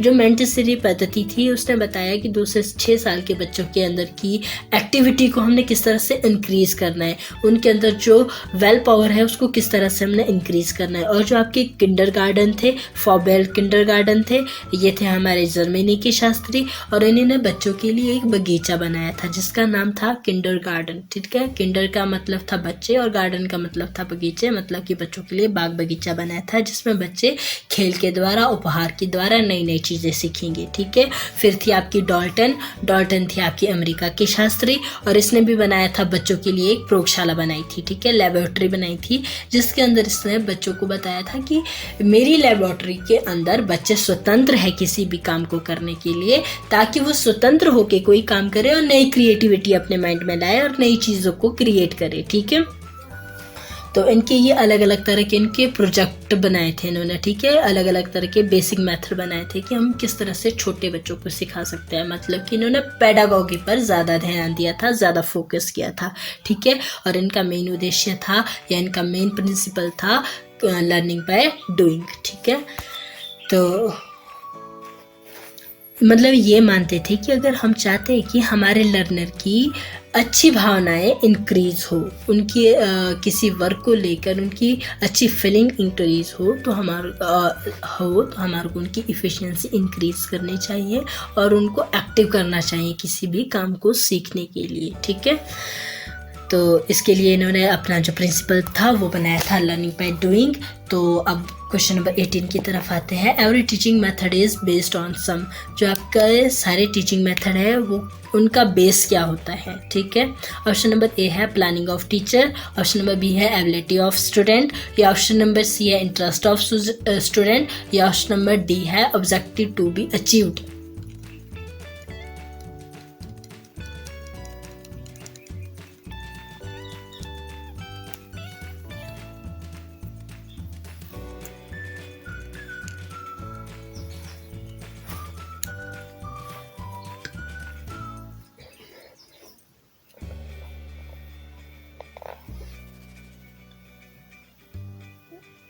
ओके, तो हमारे जितनी भी टीचिंग मेथड है उनका बेस क्या होता है, क्योंकि हमने अपने ऑब्जेक्ट को क्या करना है, अचीव करना है।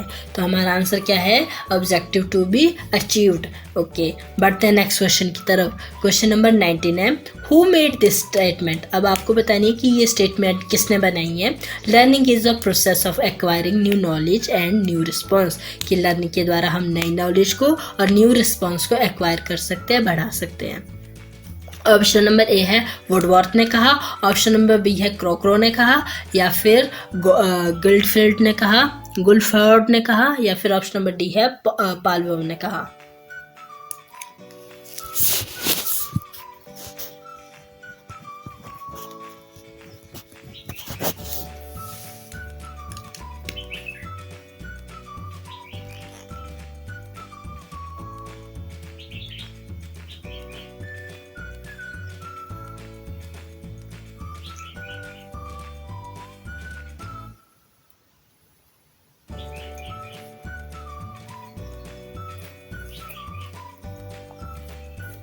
वेरी गुड, तो किसने कहा था, ये वुडवर्थ ने कहा था।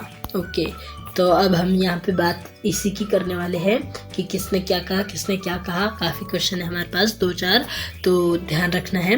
अब क्वेश्चन नंबर 20 आपके पास, who made this statement learning is acquisition of habit knowledge and attitude. ये किसने कहा है कि लर्निंग हमारी हैबिट को, लर्निंग हमारे मतलब कि लर्निंग को हम बढ़ा सकते हैं अपने आदतों के द्वारा, अपनी नॉलेज और एटीट्यूड से।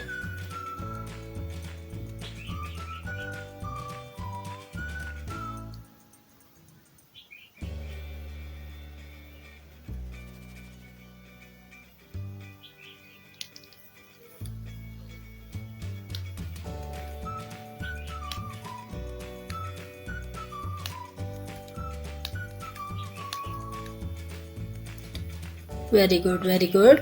तो ये हमारे क्रोक्रो ने कहा था कि learning is a acquisition of habit knowledge and attitude. Okay, तो बढ़ते हैं नेक्स्ट क्वेश्चन की तरफ। क्वेश्चन नंबर 21 है हु सेड दिस। अब देखिए ये किसने कहा है, habit formation resulting from conditioning. ये किसने कहा है कि आदतें ही हमारी कंडीशनिंग का रिजल्ट होती है। ऑप्शन नंबर ए है वुडवर्थ, क्रोक्रो, गुलफोर्ड या पॉलबो।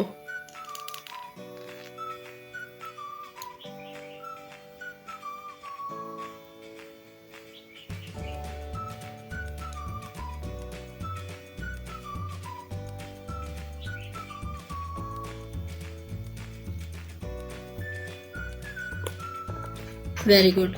पॉल बर्म ने कहा था आपका कि अगर हम कंडीशन पैदा करें, कोई कंडीशन बनाए, तो उससे भी हम हैबिट को क्या कर सकते हैं, फॉर्म कर सकते हैं, बढ़ा सकते हैं। ठीक है, तो बढ़ते हैं नेक्स्ट क्वेश्चन की तरफ। क्वेश्चन नंबर 22 है who said this learning is modification of behaviour through experience and activity. ये किसने कहा था कि लर्निंग है हमारा मॉडिफिकेशन ऑफ बिहेवियर, मतलब कि अपनी बिहेवियर में चेंज लाना, किसके द्वारा, एक्सपीरियंस से और एक्टिविटी से। ऑप्शन नंबर ए है गेट्स ने कहा, ऑप्शन नंबर बी है क्रोक्रो ने कहा, ऑप्शन सी है गुलफोर्ड ने कहा, या फिर ऑप्शन नंबर डी है पॉल बर्म ने कहा।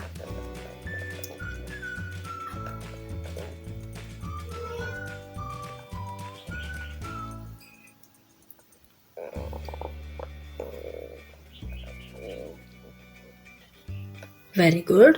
तो गेट्स ने कहा था कि learning is a modification of behaviour through experience and activity.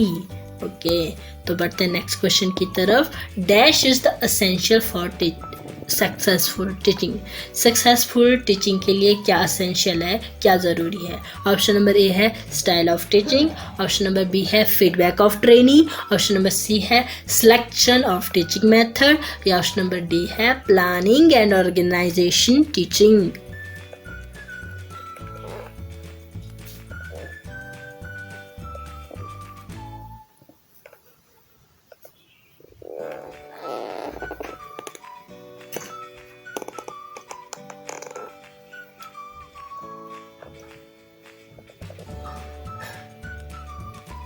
Very good. तो क्या है हमारा answer, feedback of training.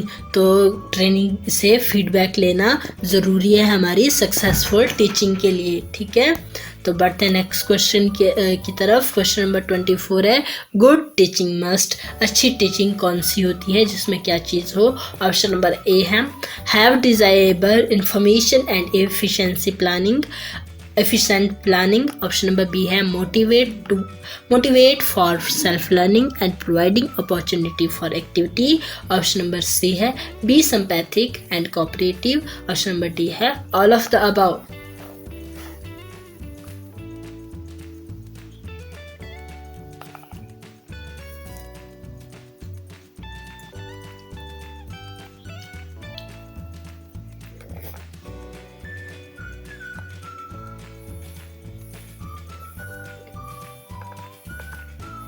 Very good, very good. All of the above, मतलब कि अच्छी टीचिंग में क्या क्या होना चाहिए, डिज़ायरेबल इंफॉर्मेशन भी होनी चाहिए और एफिशिएंट प्लानिंग भी होनी चाहिए, और साथ ही साथ में हमको सेल्फ लर्निंग के लिए मोटिवेट भी करना चाहिए अपनी ट्रेनिंग को, और साथ ही साथ में वो अलग अलग तरह की एक्टिविटी कर सके, इसके लिए अपनी ट्रेनिंग के लिए हम अपॉर्चुनिटीज़ भी प्रोवाइड करवाए, साथ ही साथ में हम अपनी ट्रेनिंग के लिए सिंपैथिक रहे और कोऑपरेटिव रहे। ठीक है, तो बढ़ते हैं नेक्स्ट क्वेश्चन की तरफ। क्वेश्चन नंबर 25 है first step in the Hobart lesson planning is. तो ये तो इजी है, और इसका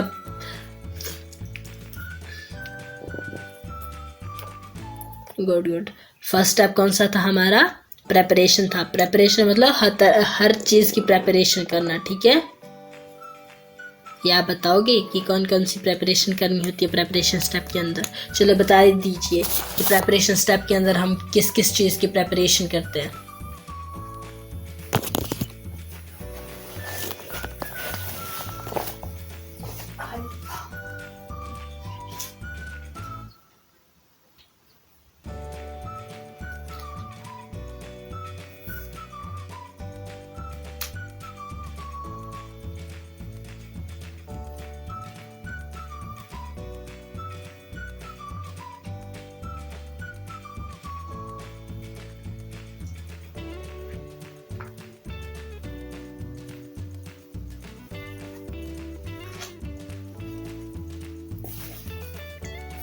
वेरी गुड वेरी गुड। इतना सारा टाइम दिया है मैंने। Okay okay okay. तो प्रेपरेशन के अंदर हम किस किस चीज़ की प्रेपरेशन करते हैं? सबसे पहले हम अपनी प्रेपरेशन करते हैं, ठीक है। एक इंस्ट्रक्टर किस किस चीज़ की प्रेपरेशन करता है? अगर उसने लेसन प्लान को बनाना है, लेसन की प्लानिंग करनी है, तो उसके अंदर वो क्या क्या करता है? सबसे पहले टाइटल भी बनाता है, उसके बाद अपने ऑब्जेक्टिव बनाता है, अपनी टीचिंग एड्स तैयार करता है, रिव्यू तैयार करता है, उसने कौन सा मोटिवेशन देना है इस चीज़ को वो भी प्रिपेयर करता है, ठीक है। और उसने कौन से मेथड से टीच करना है, मतलब कि डेमोस्ट्रेशन मेथड से या फिर लर्निंग मेथड की लेसन प्लान, मतलब कि उसको स्किल सिखानी है या फिर उसको थ्योरी पढ़ानी है, तो वो उस मेथड को भी चूज़ करता है, ठीक है। साथ ही साथ में वो देखता है कि किस तरह से मेरे ट्रेनिंग की भागीदारी बनी रहेगी, उस चीज़ की भी प्रेपरेशन करता है, ठीक है। साथ ही साथ में वो टाइम की भी मैनेजमेंट करता है, टाइम की भी प्लानिंग करता है कि कितने टाइम के अंदर उसने कितनी चीज़ों को कवर करना है, ठीक है। और साथ ही साथ में वो क्या करता है? असाइनमेंट भी बनाता है और मतलब कि कुछ क्वेश्चन भी बना देता है। तो ये सब कब करता है? वो एक लेसन प्लान की प्लानिंग के लिए, ठीक है। तो अगर अब बात करें कि और कौन कौन सी प्लानिंग करता है, चलिए, तो लेसन प्लान को पढ़ाने की तैयारी हो गई, एक क्लास के अंदर की तैयारी हो गई, क्लास के अंदर लेसन को प्रेजेंट करने की तैयारी हो गई, बट साथ साथ में और किस चीज़ की प्रेपरेशन करता है? तो और किस किस की करता है? क्लासरूम की। अब क्लासरूम के अंदर उसको अपना लेसन प्लान प्रेजेंट करना है ना, तो क्लासरूम में क्या क्या करेगा? वो देखेगा कि सिटिंग कैसी है, फिर देखेगा कि सिटिंग अरेंजमेंट करेगा, जितने स्टूडेंट उसके पास है सिटिंग के अंदर क्या करेगा? सिटिंग अरेंजमेंट करेगा। अगर उसकी क्लास में 25 बच्चे हैं तो 25 बेंच होने चाहिए, ठीक है, बच्चों का अलग अलग से कंफर्टेबली बैठने के लिए। साथ ही साथ में वो लाइटिंग और वेंटिलेशन की भी मतलब कि प्रेपरेशन करेगा, ठीक है, कि लाइटिंग और वेंटिलेशन प्रॉपर है या नहीं है, लेआउट बनाएगा, ठीक है। अगर फिर बाय द वे अगर पहले ही उसको प्लानिंग करनी है तो वो पहले ही तो बनाता है अपने सारे इक्विपमेंट और मटेरियल्स को भी, ठीक है।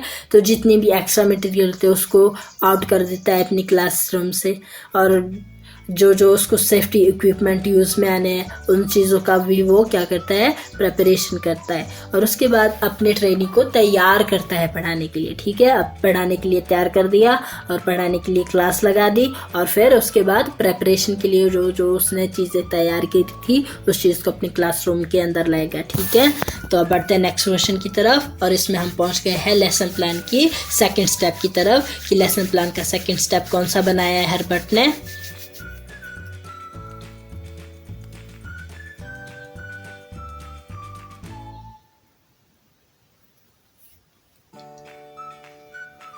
Very good very good. तो प्रेजेंटेशन बनाइए, ठीक है। तो प्रेजेंटेशन के अंदर उसने बताया है हर्बर्ट ने कि भाई प्रेजेंटेशन किस तरह से करनी चाहिए हमें, ठीक है। तो अगर मैं बात करूँ कि प्रेजेंटेशन किस तरह से की जाती है जब आप लेसन प्लान प्रेजेंट कर रहे हो, तो फिर चलो आप इसको भी बता दीजिए कि किस तरह से प्रेजेंटेशन करनी चाहिए।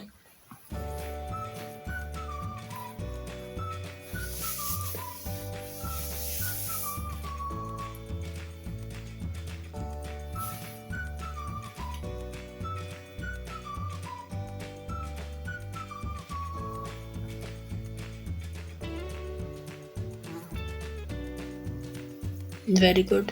तो जब हम लेसन प्लान की प्रेजेंट कर रहे हो तो हम स्टेप बाय स्टेप करें, साथ ही साथ में हम सिंपल टू कॉम्प्लेक्स करें, ठीक है।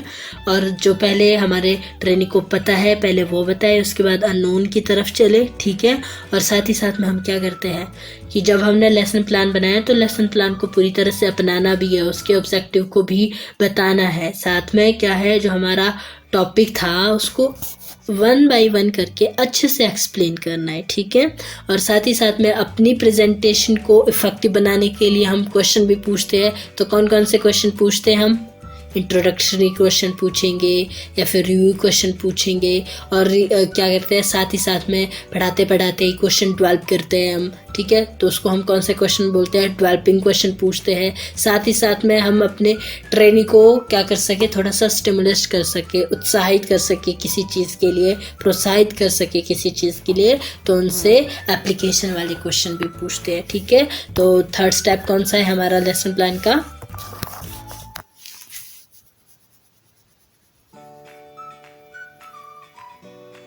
Very good very good very good. Application है, तो एप्लीकेशन को किस तरह से हम डन करते हैं, उस 6 स्टेप मेथड याद है क्या?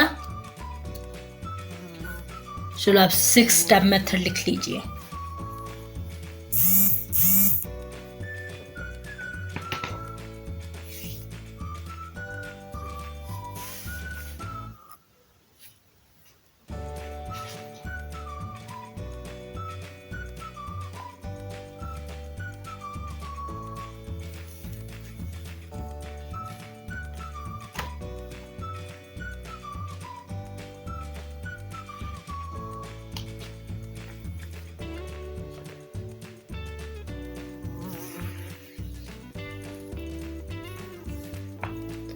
Very good. Ask, pause, आगे,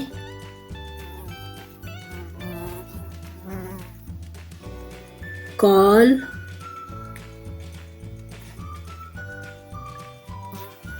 okay. Very good. कॉल के बाद क्या करते हैं हम? एक्सेप्ट करते हैं आंसर को, फिर उसको रिपीट करते हैं, ठीक है। उसके बाद डिस्कस करते हैं किस तरह से। पहले हमने क्वेश्चन उठाया और पूरी क्लास में घूमने दिया। उसके बाद बच्चों को सोचने का टाइम देना है। बच्चों को सोचने के टाइम देने के बाद हमने ट्रेनिंग का नाम लेना है कि आप बताइए। उसके बाद हमने पास करना है दूसरे बच्चे के पास, फिर दूसरा बच्चा बताएगा, फिर उसको एक्सेप्ट करना है कि उसने आंसर सही किया या नहीं किया, ठीक है। उसने आंसर सही बताया या नहीं बताया है। यहाँ पे थोड़ा सा हमने अपने ट्रेनिंग को क्या करना है, थोड़ा सा प्रोत्साहित भी करना है उनको, ठीक है। और फिर क्या करेंगे हम, उसके बाद अपने जो हमने क्वेश्चन पूछा था उसके आंसर को रिपीट करेंगे। रिपीट करने के बाद डिस्कस करेंगे पूरी क्लास के बच्चे और टीचर, ठीक है, ताकि वो क्वेश्चन पक्का हो जाए एग्जाम के लिए, ठीक है। तो हमारा थर्ड स्टेप कौन सा था? Application step. और हमने ये भी जान लिया कि एप्लीकेशन के लिए हम 6 स्टेप मेथड से गुजरते हैं और 6 स्टेप मेथड को हम किस तरह से यूज़ करते हैं ये भी जान लिया, ठीक है। तो अब बताना है आपको 4 स्टेप।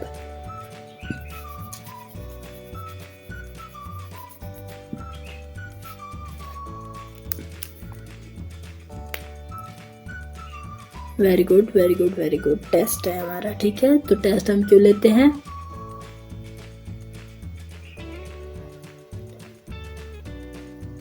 ताकि अपने स्टूडेंट को इवेल्युएट कर सके, ठीक है, मेजर कर सकते।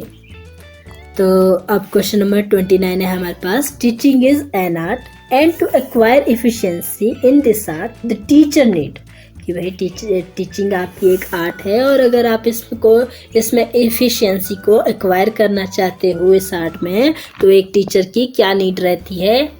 ऑप्शन नंबर ए है complete knowledge of the subject matter. Option number B है scientific knowledge of the teaching style for disseminating the knowledge to learner। Option number C है बोथ ए एंड बी। और option number C है both A and B. और option number D है only practical skill.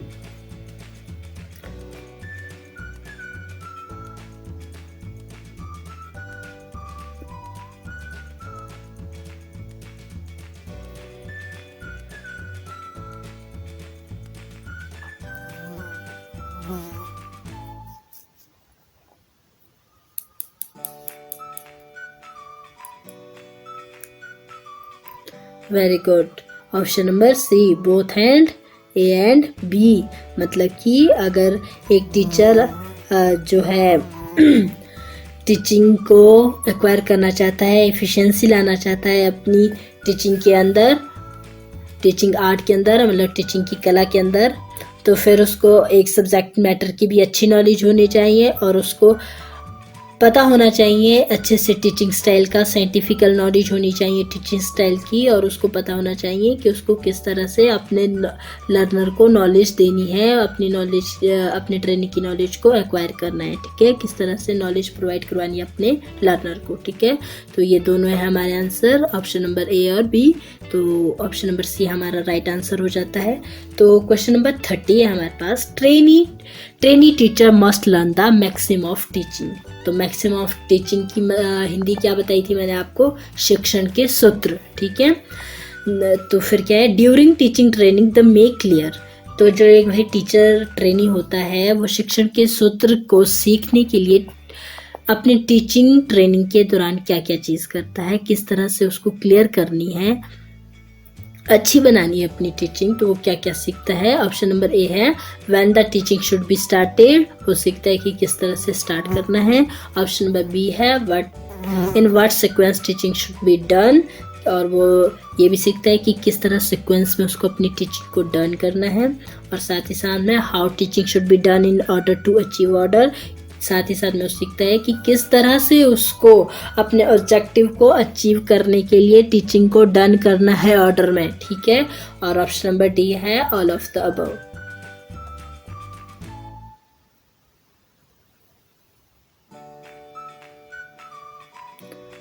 तो teaching के दौरान हम किस किस चीज़ को क्लियर कर देते हैं, किस किस चीज़ को सीख लेते हैं।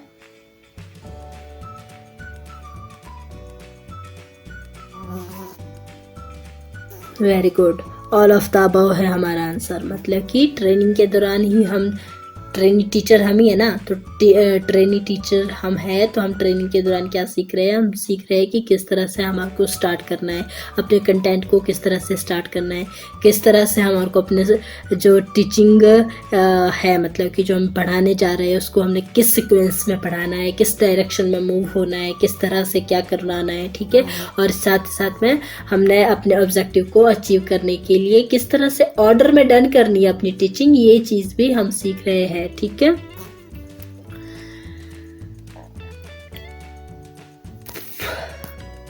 तो क्वेश्चन नंबर 31 है, इसमें बताया if a learner is already familiar with the soil of the nearby plain, facility of water and production of that area, then it would be easy to provide them knowledge about the cultivation of the state. Here the teaching uses the maximum of इसमें बता रहा है कि भाई आपका एक जो learner है उसको पहले से ही पता है कि नियर बाय प्लेन की जो मिट्टी है वो किस तरह की है, वहाँ पे जो वाटर की फैसिलिटी है या प्रोडक्शन की जो फैसिलिटी प्रोवाइड करवाई गई है उस एरिया के अंदर वो किस तरह से है, और एक टीचर ने प्रोवाइड करवानी है उसको उसकी स्टेट की एग्रीकल्चर की नॉलेज प्रोवाइड करवानी है, बट उसका स्टूडेंट पहले से ही उसके पास कोई नॉलेज है, तो जो उसने कल्टीवेशन की नॉलेज देनी है तो उसको देनी है इजी हो जाएगी। तो ये कौन सा मैक्सिमम का सूत्र है आपका टीचिंग के अंदर, seen to unseen, known to unknown, simple to complex या पार्टिकुलर टू जनरल।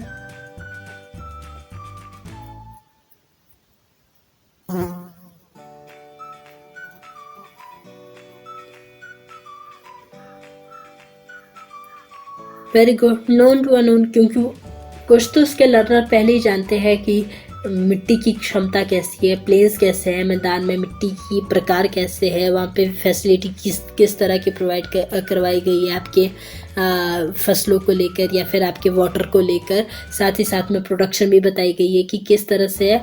और टीचर ने क्या बताना था, उसके स्टेट की बतानी थी, कुछ तो उसको पता था अपने एरिया के बारे में, अब पूरी स्टेट की नॉलेज देनी थी, तो क्या हो गया, कुछ उसको पहले से ही पता था, कुछ और एक्स्ट्रा बताना था, मतलब कुछ नोन था कुछ अनोन उनको बताना था। तो ये मैक्सिमम ऑफ टीचिंग का कौन सा सूत्र है, नोन टू अननोन है, ठीक है। शिक्षण का ज्ञात से अज्ञात की तरफ जाने का सूत्र है। तो क्वेश्चन नंबर 32 है, which is the maximum of teaching, यहाँ भी आपको शिक्षण का सूत्र बताना है, और बताया क्या है, interest is taken in new knowledge if it's link with previous knowledge, कि भाई पढ़ाने के अंदर बच्चे इंटरेस्ट लेते हैं अगर आप न्यू नॉलेज को उनकी प्रीवियस नॉलेज से पहले लिंक कर दो। तो ये कौन सा मैक्सिम का सूत्र है आपका, किसके अंडर आता है ऐसा करना, सीन टू अनसीन के अंदर या नोन टू अननोन के अंदर, सिंपल टू कॉम्प्लेक्स के अंदर या पर्टिकुलर टू जनरल के अंदर।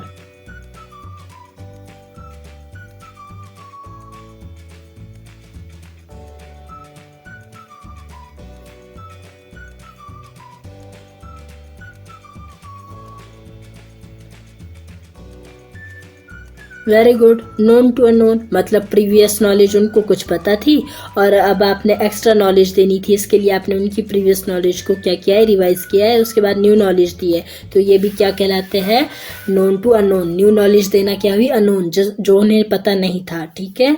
तो ये भी किस में ही आ जाता है हमारा, नोन टू अननोन के अंदर ही आ जाता है।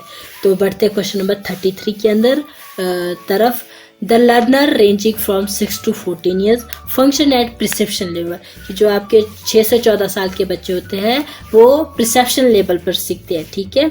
According to the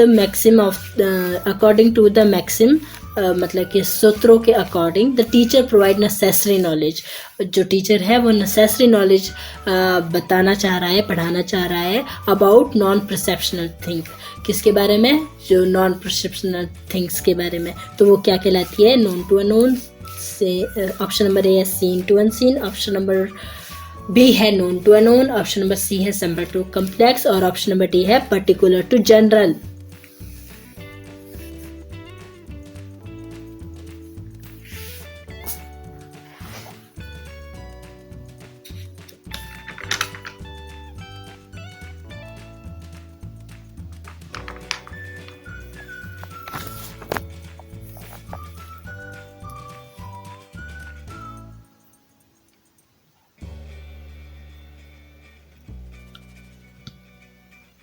very good very good. तो टीचर कौन सी नॉलेज दे रहा है, नॉन प्रिसेप्चुअल थिंग्स उनको सिखा रहा है, जो मतलब कि स्टूडेंट को नहीं पता है, बट मतलब कि अलग लेवल पे सिखा रहा है। प्रिसेप्शन लेवल होता है मतलब कि अनुभूति के लेवल पे सिखाना, और नॉन प्रिसेप्शनल होता है जो उनको, जिसके बारे में उनको कोई एक्सपीरियंस नहीं है, कोई अनुभूति नहीं है, उस चीज़ के बारे में बता रहा है, मतलब कि उनको कौन सा सूत्र सिखाया जा रहा है, कौन से सूत्र के अकॉर्डिंग वो उनको पढ़ाई जा रही है वो बात, तो वो पढ़ाई जा रही है आपके सीन टू अनसीन के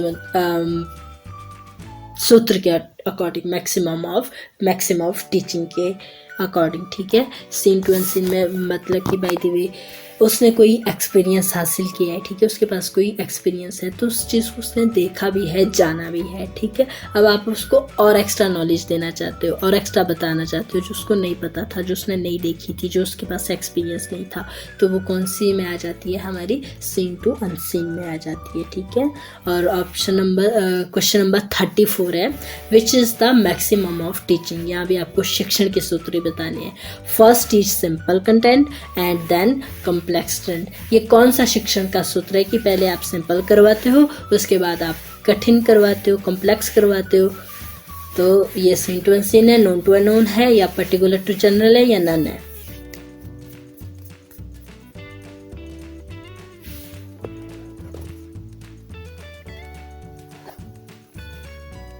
very good very good very good. None है हमारा आंसर इसके अकॉर्डिंग, क्योंकि सिंपल टू कॉम्प्लेक्स हमारा शिक्षण का ही एक सूत्र है, तो ये किसी और सूत्र के अंदर क्यों आएगा, इसलिए हमारा आंसर क्या है, नन है। Very good all. बढ़ते हैं नेक्स्ट क्वेश्चन की तरफ। क्वेश्चन नंबर 35 है, by starting with the whole object the teacher impart knowledge about each and every part of the object to the learner. Dash is the 20th century provide this. इस चीज़ को किसने हमारे को 20th century में provide करवाया था, David ने, गलसर्ट ने, हर्बर्ट ने, या वुडवर्थ ने। किस चीज़ को, कि आप ऑब्जेक्ट को सामने रखिए, ठीक है, और उसके बारे में आप अपने स्टूडेंट की नॉलेज को इम्पार्ट कीजिए, बताइए, ठीक है।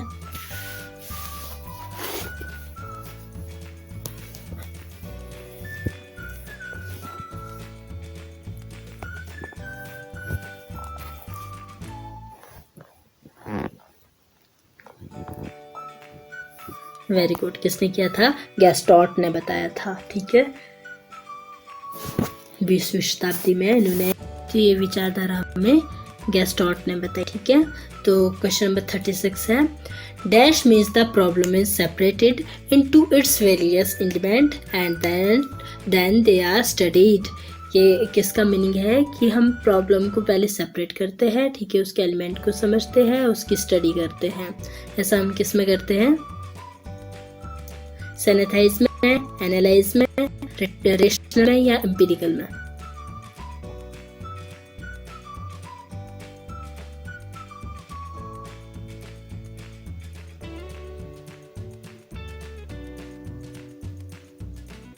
Very good very good. तो ऐसा हम किस में करते हैं, एनालाइज में करते हैं। एनालाइज किस तरह से करते हैं, सबसे पहले हम प्रॉब्लम को अलग अलग एलिमेंट में डिवाइड करते हैं और उसके बाद उसकी स्टडी करते हैं, ठीक है। तो वो क्या करने कहलाती है हमारी, एनालाइज करना कहलाता है। तो क्वेश्चन नंबर 37 है, dash mean to understand by connecting the knowledge and acquiring from the analyze and living component of a problem। कि अगर आप क्या कर रहे हो, सबसे पहले तो आप अंडरस्टैंड कर रहे हो किसी चीज़ को, ठीक है, नॉलेज को, फिर एक्वायर कर रहे हो, ठीक है, वो भी उसके लिविंग कंपोनेंट के साथ, ठीक है। तो वो क्या कहलाती है आपकी, सेनेथाइज, एनाथाइज, रेशनल या empirical.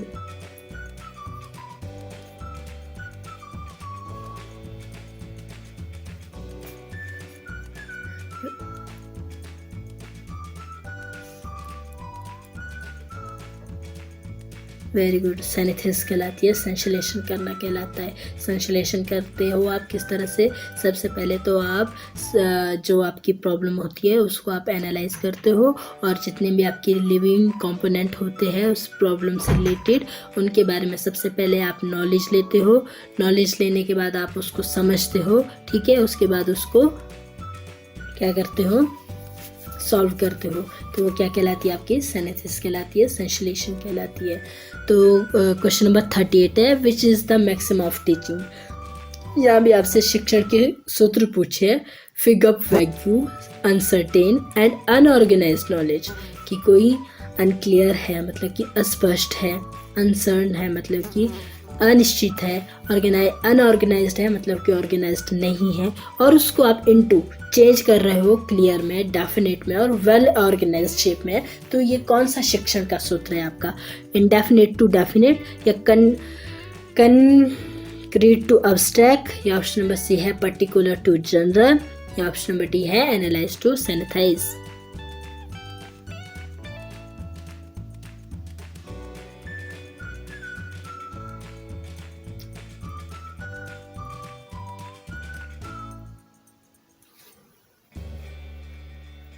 Very good very good. तो ये कौन सा मैक्सिम का सूत्र है हमारा, एनालाइज टू सेनेथाइज, ठीक है। बढ़ते हैं नेक्स्ट क्वेश्चन की तरफ। तो क्वेश्चन नंबर 39 है हमारे पास, which is the maxim of teaching. ये कौन सा शिक्षण का सूत्र है, make learner observe knowledge more true, valid and definite. कि जो लर्नर की नॉलेज है वो कैसी है, ऑब्जर्व्ड है, मतलब कि उसने सीखा है, ऑब्जर्व किया है किसी चीज़ को, ठीक है, इसलिए उसकी जो नॉलेज है वो ज़्यादा ट्रू है, वैलिड है और डेफिनेट है। तो ये कौन सा शिक्षण के सूत्र के अंदर आता है हमारा, इंडेफिनेट टू डेफिनेट के अंदर, या एम्पिरिकल टू रेशनल के अंदर, या कंक्रीट टू अब्स्ट्रैक्ट के अंदर, या ऑप्शन नंबर डी है पर्टिकुलर टू जनरल के अंदर।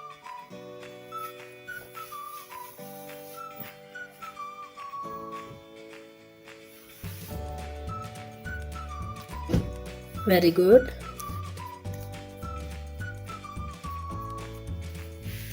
Very good very good. तो कौन से मैक्सिमम ऑफ टीचिंग के अंदर आता है आपके, एम्पिरिकल टू रेशनल के अंदर, जिसमें सबसे पहले जो हमारा लर्नर होता है वो ऑब्जर्व करता है, किसी चीज़ को सीखता है, किसी ज्ञान को लेता है ऑब्जर्व करके, ठीक है, इसलिए जो उसकी नॉलेज होती है वो ज़्यादा ट्रू होती है, वैलिड होती है और डेफिनेट होती है, ठीक है। तो बढ़ते हैं क्वेश्चन नंबर 40 की तरफ। Rousseau and Dalton has given important place for. जो आपके रूसो और डॉल्टन थे उन्होंने कौन सी स्टडी को मेन प्लेस दिया था, सेल्फ स्टडी को, रिवीजन को, या ट्रेनिंग ऑफ सेंस को, या ऑल ऑफ द अबव को।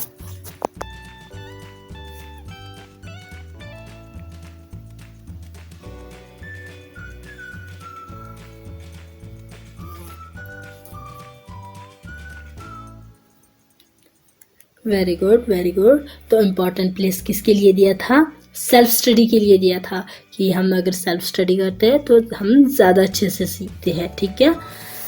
तो क्वेश्चन नंबर 41 है, making the content permanent in the mind is known as. अगर कोई कंटेंट परमानेंटली हमारे माइंड में बना हुआ है तो वो क्या कहलाता है, रिटेंशन, लर्निंग, प्रैक्टिस या फिर थिंकिंग।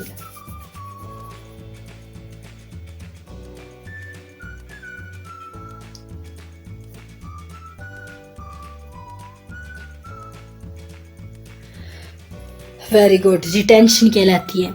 तो क्वेश्चन नंबर 42 है आपके पास, dash is passive teaching method. Passive teaching method कौन सा है आपका? ग्रुप डिस्कशन, टीचिंग अदर, या प्रैक्टिस, या फिर demonstration.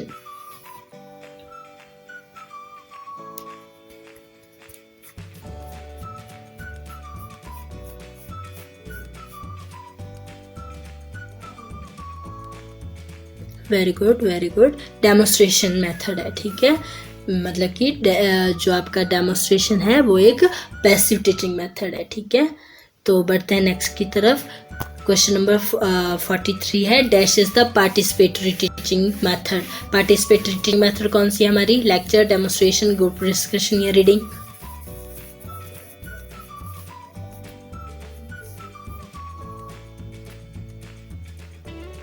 Very good very good, group discussion है जिसमें हम पार्टिसिपेट करते हैं, ठीक है। तो ग्रुप डिस्कशन हमारी पार्टिसिपेटरी टीचिंग मेथड है।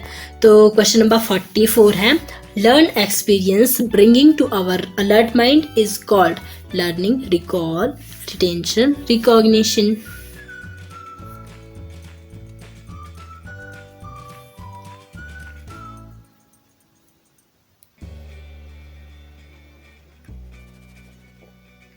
वेरी गुड, रिकॉल कहलाती है, क्योंकि इसमें क्या होता है, हमारा माइंड एक तरह से अलर्ट हो रहा होता है किसी चीज़ को याद करने के लिए, ठीक है। तो बढ़ते हैं नेक्स्ट की तरफ। Follow up is very important, it is consider under the. Follow up भाई बड़ी इंपॉर्टेंट है, तो ये किसके अंदर कंसिडर किया जाता है? आपके लॉ ऑफ रिपीटेशन के अंदर, या लॉ ऑफ फ्रिक्वेंसी के अंदर, या law of continuity of interest के अंदर, या लॉ ऑफ सीक्वेंस के अंदर?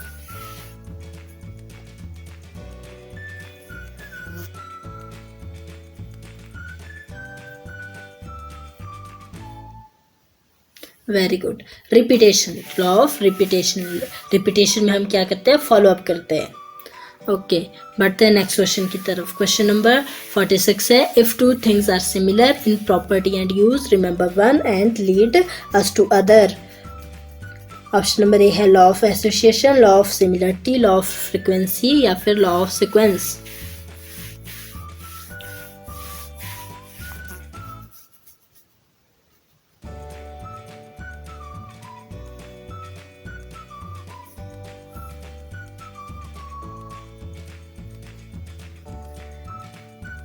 वेरी गुड वेरी गुड, क्या है? लॉ ऑफ सिमिलरिटी है। मतलब कि अगर हमने दो चीज़ें जो है सिमिलर है, आपकी प्रॉपर्टी और यूज़, अगर आपने प्रॉपर्टी को रिमेंबर किया है तो आपके उसके यूज़ भी याद आ जा रहे हैं। मतलब कि अगर आपने एक को याद किया तो तो फर्स्ट चीज़ दूसरी को लीड कर रही है, ठीक है। तो ये है हमारी लॉ ऑफ सिमिलरिटी। तो क्वेश्चन नंबर 47 है, article of interest remain in mind for longer, this is. तो ऑप्शन नंबर है law of continuity of interest, law of association, law of frequency, या law of sequence.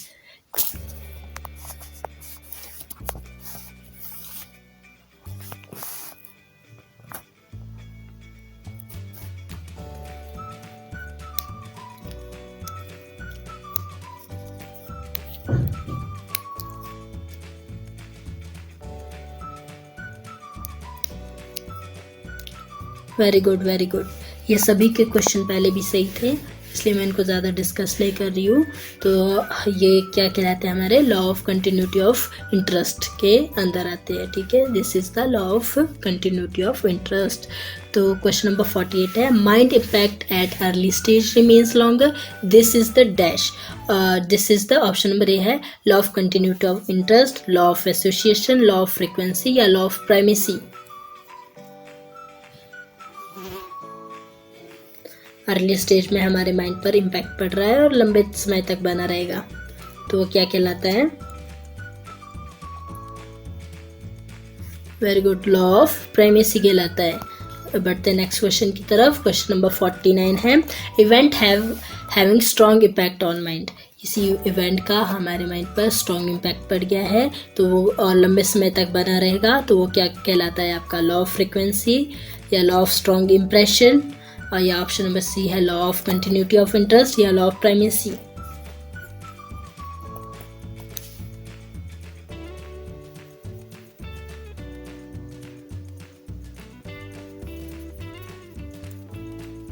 Very good very good. Law of strong impression, या फिर आप बोलोगे superiority and strength.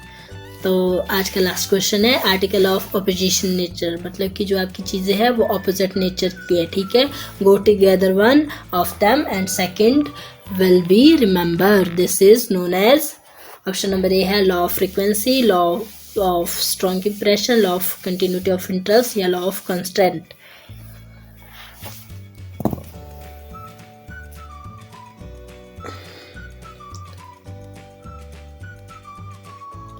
Very good very good very good. तो क्या कहलाते हैं ये? लॉ ऑफ कंट्रास्ट कहलाते हैं, मतलब कि अपोजिट नेचर कैसे, अगर जैसे आपके उस दिन रुखसर बानू बता रहे थे, जैसे white and black, pen and pencil, ठीक है।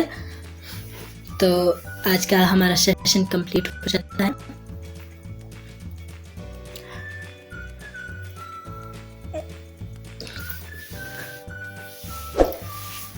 तो क्या कह सकते हैं आपसे, आपको अगर सेशन अच्छा लगा हो तो लाइक कीजिए, नहीं अच्छा लगा है तो कोई दिक्कत नहीं,